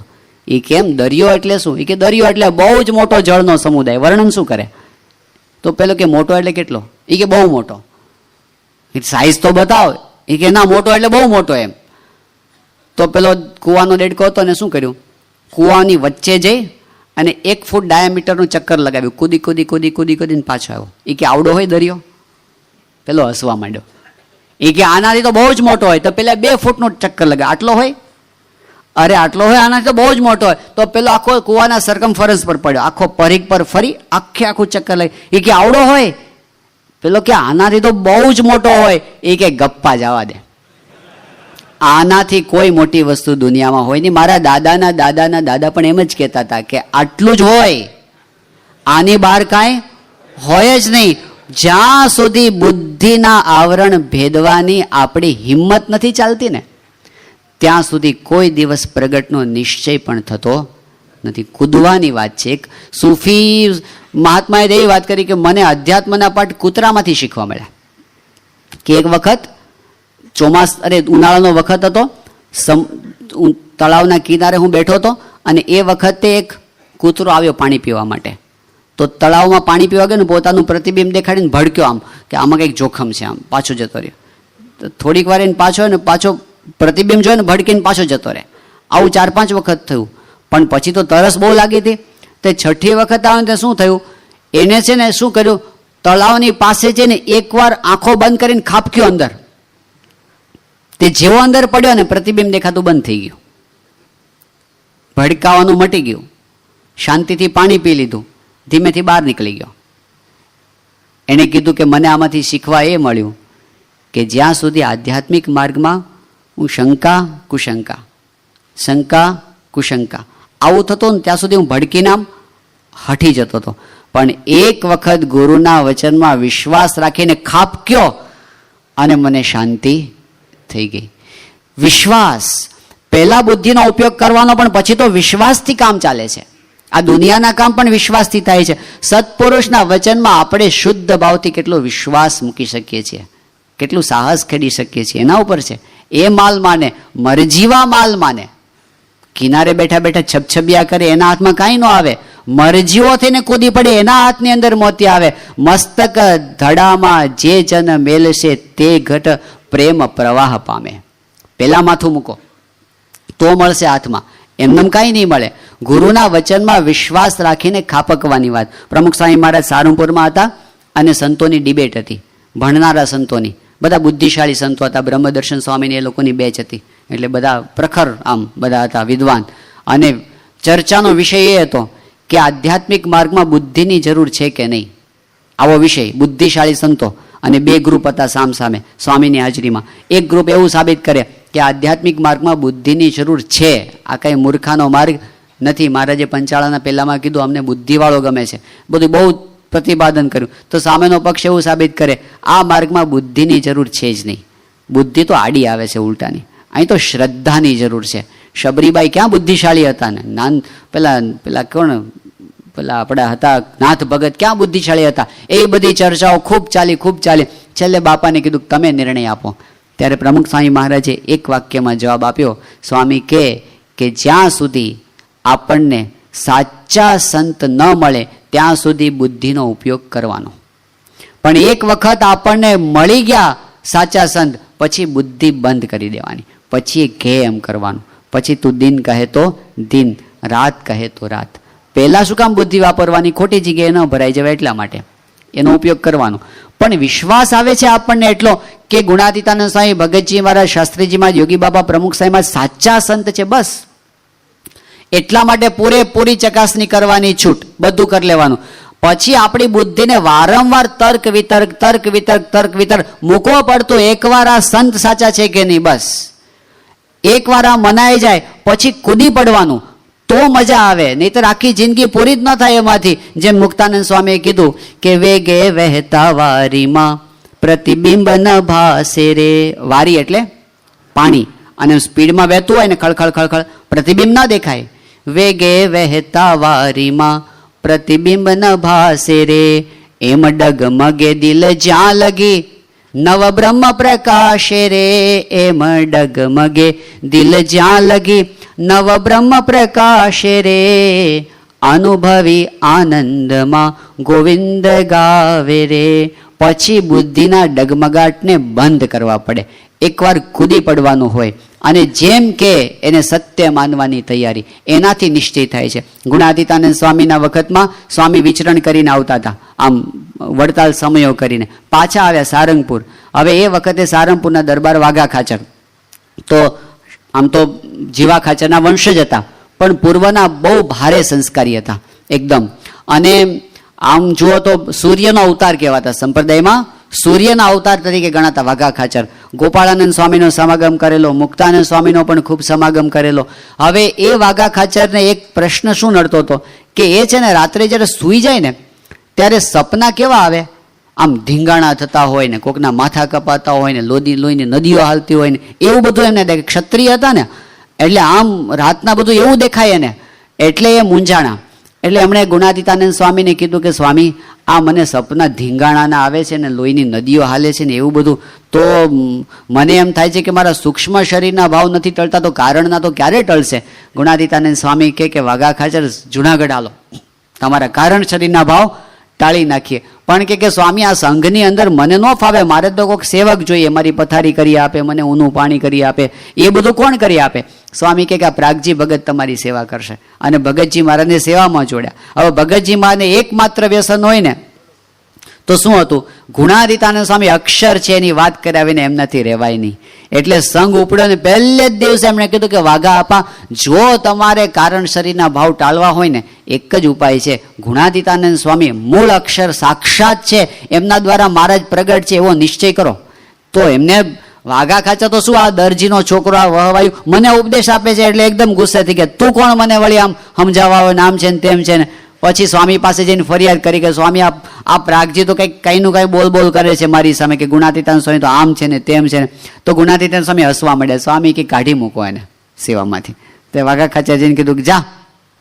તો ભગતજીમાં તો હસતા હસતા નીકળી ગયા, એને તો માન અપમાન જેવું કંઈ હતું જ નહીં. પણ હાંજ પડીને વાઘા ખાચર ફરી સ્વામી પાસે કે સ્વામી, સેવક વગર ફાવતું નથી. તો સ્વામી કે એક કામ કરો, એ પ્રાગજી જેવો સેવક બીજો તમને નહીં મળે, રાખો સેવામાં. એ બોલે ને ગાંડો છે, બોલવા દેવો, ધ્યાનમાં ન લેવું. તે ભગતજી મહારાજ સેવામાં પાછા જોડાયા અને સંઘ આગળ હાલ્યો. અને જુનાગઢ આવતા 3-4 વખત ભગતજી મહારાજે શબ્દો નાખ્યા અને પેલા ભડક્યાય ખરા, પણ જુનાગઢ આવી ગયા એટલે બધાને રાહત થઈ વાઘા ખાચરને. પછી બીજે દિવસે એવું થયું કે ત્યાં સામે વાડી છે, અત્યારે પણ છે, ત્યાં વાઘા ખાચર ગયા હશે આંટો મારવા. અને પેલા મહુવાના હરિભક્તો આમ કાંકરા વીણવાની સેવા કરે, ત્યાં આમ કીર્તન ગાતા જાય ને, ગોષ્ઠી કરતા જાય ને, આનંદ કિલ્લોલ કરતા જાય ને, એને આમ આનંદ કરતા જોઈએ ને વાઘા ખાચરને મનમાં આમ ગડમથલ ચાલુ થઈ. એટલે એમણે પેલા હરિભક્તોમાંથી એક જણને પૂછ્યું કે તમે સત્સંગ કરો છો, હું કરું છું, પણ તમારે જેવી મજા કેમ મને નથી આવતી? તો પેલામાંથી એક હરિભક્તે કીધું કે તમે છે ને જો પ્રાગજી ભગતના વચને એવો નિશ્ચય કરો કે ગુણાતીતાનંદ સ્વામી મૂળ અક્ષર છે તો તમને આવું સુખ આવે. આ તો એનું એ આવ્યું. એટલે એમણે પછી એકદમ કીધું વાઘા ખાચરે કે મને તો જો સ્વામી પંડે કે ને તો મનાય, બાકી હું માનું નહીં. એટલે પેલા હરિભક્તો એક હશે કોન્ટ્રાક્ટ જઈને ભગતજી મહારાજને કીધું કે આ એક છે અને એમ કહે છે કે જો સ્વામી કે તો મને મનાય. ભગતજી મહારાજ કે આપણે સ્વામીને બોલાવીએ. તો કેવી રીતે બોલાવવાના? ધ્યાનમાં બેઠા, વાડીની અંદર ધ્યાનમાં બેઠા અને વૃત્તિ દ્વારા સ્વામીને ખેંચ્યા. તે ગુણાતીતાનંદ સ્વામી તો સભા મંડપમાં હતા, એકદમ એક સાધુનો હાથ પકડીને કે મારે પ્રાગજી યાદ કરે છે. તે યાદ કર એનો હાથ જાલીને સીધા આવ્યા ત્યાં વાડીમાં સામે કે ક્યાં છે પ્રાગજી?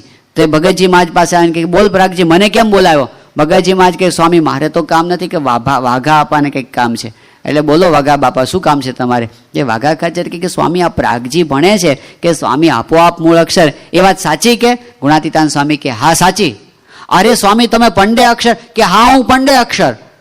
અને એકદમ વાઘા ખાચરને અંતરમાં પ્રકાશ થઈ ગયો, બધા સંકલ્પો શાંત થઈ ગયા, આનંદ થઈ ગયો. અને પછી તો એવું કહેવાય છે એની સુષુપ્તિ અવસ્થા ટળી ગઈ, સૂતા જ નહીં. તે દરવાજે ઉભા રહીને ચોકી પહેરો કરતા કાયમ માટે. તો કેટલું કામ થઈ ગયું. પણ કેમ થયું? નિશ્ચય થયો, પણ ગુણાતીતાનંદ સ્વામીના વચનમાં વિશ્વાસ. જો એ હોય ને પાક્કો વિશ્વાસ, આપણને વિશ્વાસ નથી એવું તો નથી જ, વિશ્વાસુ તો આપણે બધા જ છીએ, પણ વિશ્વાસની કેટેગરી હોય છે. 5% વિશ્વાસ, 10% વિશ્વાસ, 25%. હા, બાપા કહે છે ભગવાન સર્વ કરતા હરતા જ છે. અરે મહારાજના હલાવ્યા વિના કોઈનું પાંદડું હલાવ્યું હલતું નથી, મને વિશ્વાસ છે. પણ મને શરદી થાય કે માથું દુખે ત્યારે, અથવા તો કોઈ કચકચ કરતું હોય આપણી બાજુમાં ને આપણને થોડી હેરાનગતિ કોકના દ્વારા થાય, એ કે આખા અનંત કોટી બ્રહ્માંડના કરતા હરતા મહારાજ ખરા, પણ આ 2 જણાને તો મારે જ સીધા કરવા પડશે. એ જ્યારે પ્રોબ્લેમ આવે ને લાઈફમાં, કેટલો વિશ્વાસ છે એની કસોટી થાય છે. સમજણ આપતકાળની અંદર કળાય છે. કયા પ્રશ્નની અંદર આપણે સ્થિરતા રાખીએ છીએ. મહારાજે અંત્યના 13મા વચનામાં કીધું, ભગવાન એ આ દેહના પ્રવર્તાવનારા છે. ભગવાન છે એ જ આ દેહના પ્રવર્તાવનારા છે. તો મહારાજ કે જો ભગવાન આપણને હાથીએ બેસાડે તો હાથીએ બેસીને રાજી રહેવું, ગધેડે બેસાડે તો ગધેડે બેસીને રાજી રહેવું. ત્યાં આગળ વિશ્વાસ ડગી જાય. નિષ્ઠા વિશ્વાસ પર આધારિત છે. તો વિશ્વાસની કક્ષા આપણી કઈ છે, આપણને કેટલે સુધી સાચું મનાય છે. ખરેખર જો વિશ્વાસ છે, મહારાજ સાક્ષાત્કારની બાજુ મૂકી દે છે. લોયાના 10મા વચનામાં કહે છે, યશ્ચ મૂઢતમો લોકે યશ્ચ બુદ્ધેઃ પરમ ગતઃ તાવું બહુ સુખમે દેતે ક્લિશ્યતિ અંતરિતો જનઃ. કાં તો સાક્ષાત્કારને પામેલો સુખી છે, અને કાં તો જેને અતિશય દ્રઢ વિશ્વાસ, ખાલી વિશ્વાસ નહીં, દ્રઢ વિશ્વાસ, અને દ્રઢ વિશ્વાસ નહીં, અતિ દ્રઢ વિશ્વાસ. જેવી તેવી જગ્યાએ ક્યાં રાખવાની વાત છે. આ તો લોકો નથી કહેતા બધો કે અમારી 150 વર્ષની પેઢી છે ને 200 વર્ષની પેઢી છે. તો આ તો 5 પેઢીની પરંપરા છે. એના ઉપર વિશ્વાસ રાખવાની વાત છે. એના ઉપર ન આવે તો પછી બીજે ક્યાં રાખવાનો. આ દુનિયાની અંદર આપણને જેને આવા પુરુષમાં વિશ્વાસ ના આવે, ગુણાતીતાનંદ સ્વામી, ભગતજી મહારાજ, શાસ્ત્રીમાં, યોગી બાબા કે પ્રમુખ સ્વામી મહારાજમાં વિશ્વાસ ના આવે, સમજી લેવાનું એના મોક્ષનું દ્વાર કોઈ દિવસ ઉઘડવાનું નથી. અહીં ના આવે તો ક્યાં આવે. દુનિયામાં બીજા કોના ઉપર એ વિશ્વાસ રાખશે. જો અહીં ના રાખે તો આનાથી સાચા બોલા બીજા દુનિયામાં ક્યાં બીજે મળશે. તો એ આપણને સમજાવે છે. હમણાં આપણે યોગી બાપાનું પેલું કીર્તન, અરે ધન્ય ધન્ય સંત સુજાણ કીર્તન સાંભળતા હતા, નિષ્કુળાનંદ સ્વામીનું, કે જેનું ઉલટી પલટ્યું આપ સંત તે સ્વયં હરિ. એમાં આવ્યું કે જેના મુખમાં મુખ મહારાજનું, જેના વેણમાં વાલાના વેણ, જેના શીશમાં શીશ છે શ્રાવણનું, જેના નેણમાં નાથના નેણ. એક કે એક અંગની અંદર ભગવાન બતાવ્યા. અને પછી શું કીધું, એવા સંત શિરોમણી ક્યાં મળે, જેને દેહ બુદ્ધિ કરી દૂર. આ કીર્તન ગોંડલમાં ગવાતું હતું. તો યોગીજી મહારાજ પોતે બોલ્યા સભાની અંદર કે આવા સંત શિરોમણી કોણ છે. તો સામે બેઠા હતા હરિભક્તો. તો એમણે કીધું કે સ્વામી એવા સંત શિરોમણી તો આપ છો. યોગી બાપા કે એવા સંત શિરોમણી તો અમારા પ્રમુખ સ્વામી છે. વચન વડતાલનું 10મું વચનામૃત વંચાતું હતું, અને એમાં વાત આવી 30 લક્ષણે યુક્ત સંત હોય એનો આશરો કરવાથી કલ્યાણનું દ્વાર ઉઘાડું થાય છે, મોક્ષ થાય છે, એવી વાત આવી. તો યોગી બાપા કે એવા 30 લક્ષણે યુક્ત સંત કોણ છે. બધા કે સ્વામી આપ છો. યોગી બાપા કે એવા 30 લક્ષણે યુક્ત સંત તો પ્રમુખ સ્વામી છે. ગોંડલમાં બાપા યોગી બાપા ત્રીજી વાત બોલ્યા, જીવન ચરિત્રમાં નોંધાયેલી છે. યોગી બાપા કે પ્રમુખ સ્વામીના શબ્દો જેના કાને પડ્યા એનું આત્યંતિક કલ્યાણ થઈ ચૂક્યું છે.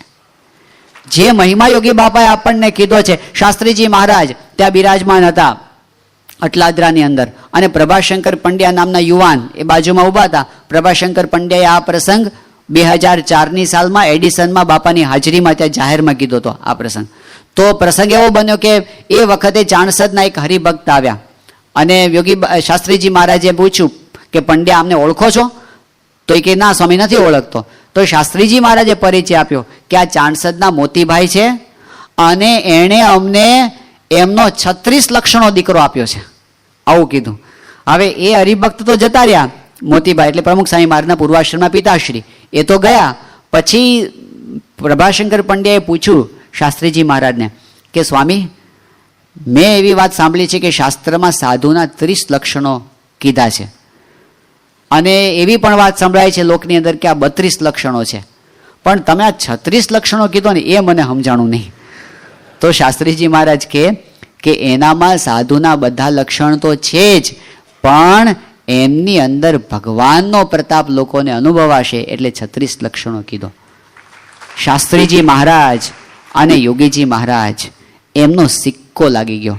રિઝર્વ બેંકનો સિક્કો લાગે 1000 રૂપિયાની નોટ ઉપર, અને પછી 5 કે 50 કે 500 કે 5000 માણસ ભેગા થઈને કે 1000 રૂપિયા નથી, કોણ પૂછે છે એને?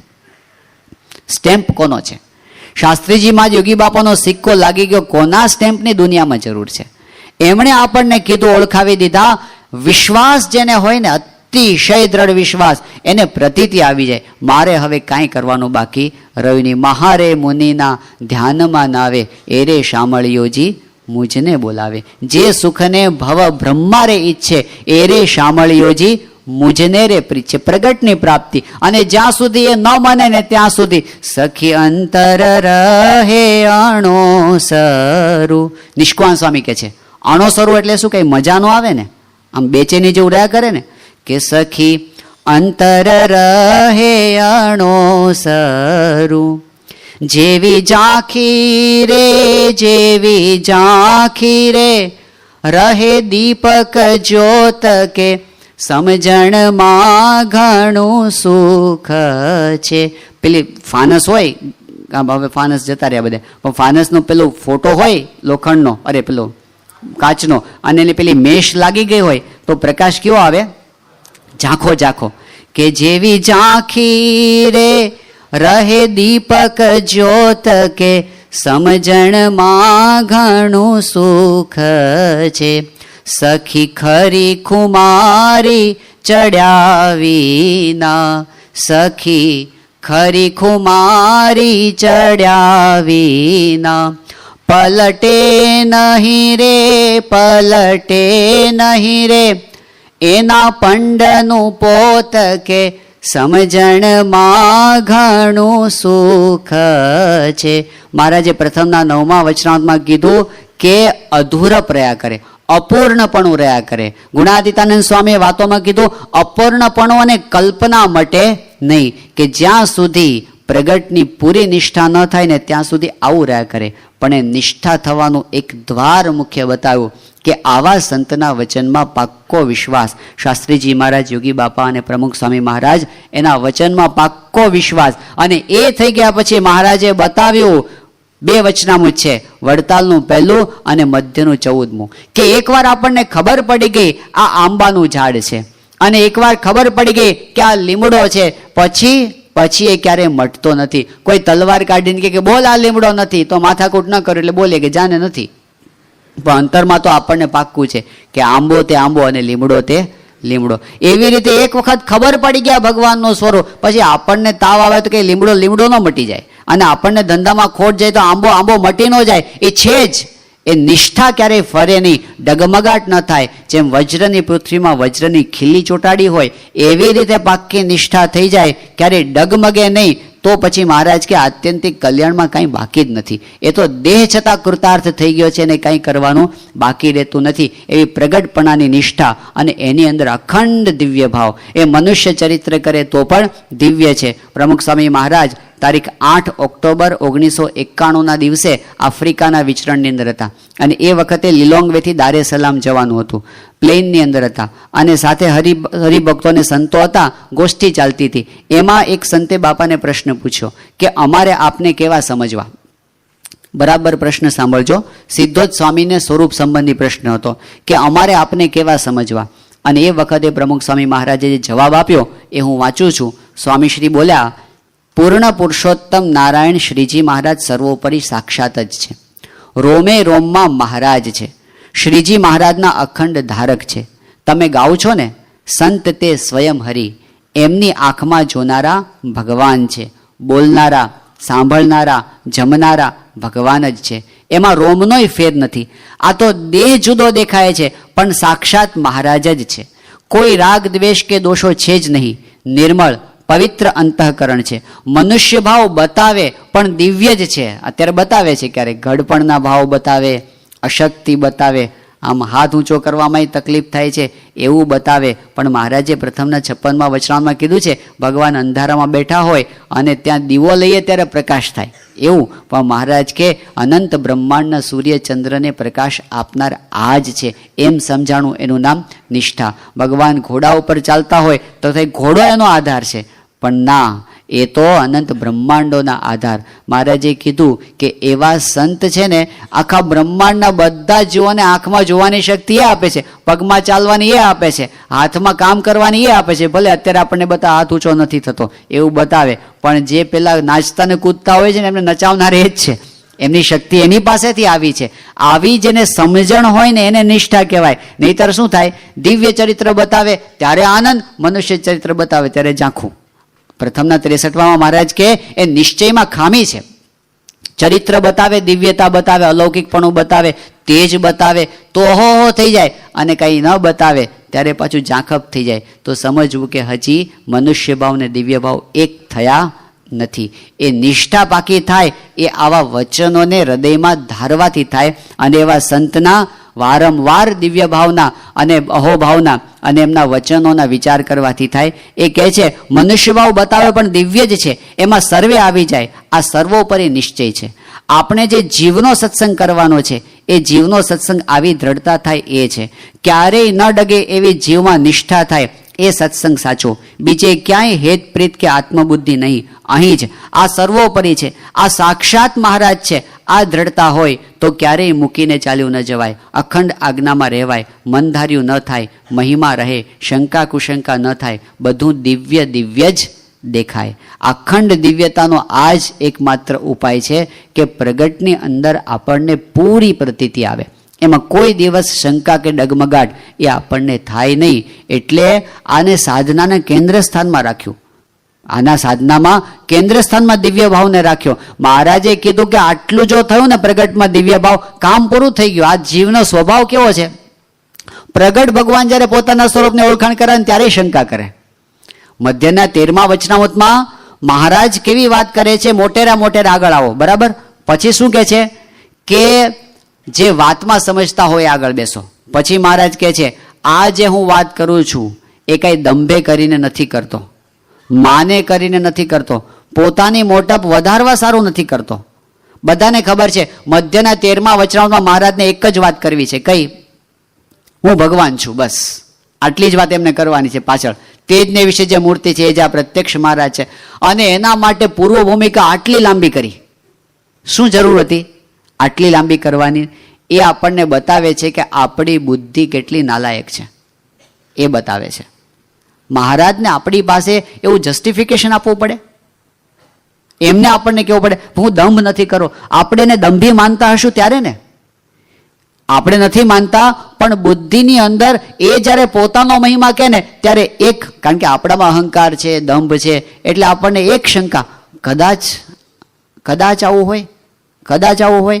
એ શંકા કુશંકા આપણને કામ થવા દેતી નથી.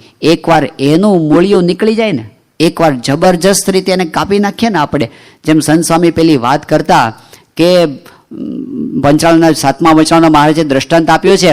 ઓલો યોદ્ધા હતો, રાજા પાસે ગયો અને રાજા પાસે જઈને વાત કરી કે તમે મારી પત્નીને સાચવો, મારે તો દેવતાઓને મદદ કરવા જવાનું છે લડવા માટે. પર સભાની અંદર એને પત્ની સોંપી અને પોતાનો નાનો દીકરો તો એ સોંપ્યો રાજાને, અને પોતે સડસડાટ આકાશમાં ઉપરથી દોરડું આવીને ઉપર ચડી ગયો, આકાશમાં ચડી ગયો. અને થોડી વારમાં તો ધીંગાણા થવા માંડ્યા, અને ઉપરથી મારો કાપવાનો અવાજ થવા માંડ્યા, અને થોડી વારમાં તો એ મરીને હેઠે પડ્યો, હાથ પગ કપાઈને માથું કપાઈને હેઠે પડ્યો. તો એની પત્ની કલ્પાંત કરવા માંડી, પેલાની હારે સતી થઈ ગઈ. હવે એ તો બળી ગઈ, પણ બીજે દિવસે સભા ભરાઈને બેઠી તો ઓલો ઉપરથી જીવતો પાછો આવ્યો, અને આવીને કે બરાબર અમારો વિજય થઈ ગયો છે દેવતાઓનો, હવે મારી પત્ની પાછી આપો. એટલે પેલો રાજા કે તું તો મરી ગયો તો તારી પત્ની બળી ગઈ હતી, આ બધું ફરી ક્યાંથી થયું? એ કે તમે ખોટું બોલો છો, તમારે તો ઘણી રાણીઓ છે, મારી પત્ની શું કામ પડાવી લો છો? અરે ભાઈ નથી, આ તમે જાહેરમાં બધા સાક્ષી છે. એ કે ના, પત્ની છે જ અને તમારા ઘરમાં જ છે. રાજા કે નથી, એ કે તમારા મહેલમાં જ છે મારી પત્ની. કે નથી ભલા માણસ, તો કે હું બોલાવ, કે બોલાવ લે. તે પેલા બૂમ પાડી ધમલાની માં, ત્યાં તો બહાર આવી, બહાર આવી એટલે પેલા રાજાએ આશ્ચર્યમાં પડી ગયા.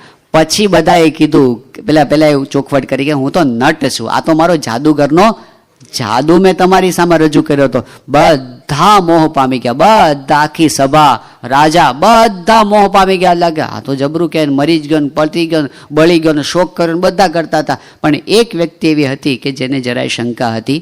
એ કોણ હતું? ઓલો જે જંબુરિયો હતો ને એને તો આ તો ઘણા ખેલ થઈ ગયા છે, કાલ પાછા આવશે. એને ખબર હતી. એમ આપણે જો એમને જંબુરિયા થઈ જઈએ ને, એ તો ખેલ કરવાના. ઐશ્વર્ય બતાવે ને નાય બતાવે. જંબુરિયા એટલે શું? એમને વિશ્વાસ આવી જાય. આપણી સમક્ષ પોતાના સ્વરૂપની વાત ખુલ્લેઆમ કરી શકે, ખુલ્લેઆમ. આને આપણા અંતરની અંદર જડાય થડકાટ ન થાય એ વાત સાંભળતા ને ઝીલતા તો આપણે એમને જંબુરિયા થયા. મોટા પુરુષને વિશ્વાસ આવ્યો આપણો, ત્યારે સ્વરૂપની વાત કરે. નહીં તો એમને બીતા બીતા બધી વાત કરવી પડે. અરે ભાઈ હું દંભ નથી કરતો, હું માન, એવું બધું ચોખવટો કરવી પડે એમને. આપણી પાસે તો શું સમજે આપણે એમને? તો પહેલાં તો આવો નિર્દોષ ભાવ એ આપણને આવે. અને અખંડ દિવ્યતા આપણને ક્યારે મનાય? કે બધું જ દિવ્ય એનું મનાય. રુચિરાધિપતે રખિલમ રચિરમ, મધુરાધિપતે રખિલમ મધુરમ. બધું જ રુચિર દિવ્ય અને મધુર છે એવું માનવા માટેની સાધના છે આપણી. અને એટલે ભક્તોએ વારંવાર પ્રાર્થના કરી, ઉત્તર ગુજરાતના ભક્તોએ, કેવળી તમારે વિશે જીવન, નાવે મનુષ્ય બુદ્ધિ કોઈ દન, જે જે લીલા કરો તમે લાલ, તેને સમજવું અલૌકિક ખ્યાલ. તમે જે જે લીલા કરો એ બધું જ દિવ્ય છે. હવે ભગવાનને આપણે કે આકાશમાં શોધવાના રહ્યા નથી. આમાં કોઈ સિદ્ધાંત, ઘણા લોકો એમ કહે છે કે તમે સત્પુરુષને ભગવાન બનાવી દો છો ને. અરે ભાઈ, ક્યાં ભગવાન બની ગયા? આ તો ભગવાનની મૂર્તિ છે. જે મહારાજે કીધું કે અષ્ટ પ્રકારની મૂર્તિમાં હું રહ્યો છું, એવી જ રીતે આવા સંતમાં હું રહ્યો છું. આ તો વચનામૃતમાં વારંવાર મારે કીધું. સારંગપુર 10, એવા સંતના દર્શન થાય ત્યારે એમ માનો મને સાક્ષાત ભગવાનનું દર્શન થયું. મહારાજ કે છે પ્રથમનું 37મું કે એવા સંતના દર્શન ભગવાનના દર્શન તુલ્ય છે. અને અંત્યનું 26મું એવા સંતની સેવા ભગવાનની પેટે કરવી. આમાં ભેદ તો મહારાજે જ તોડી નાખ્યો છે, સંત અને ભગવાનની વચ્ચેનો.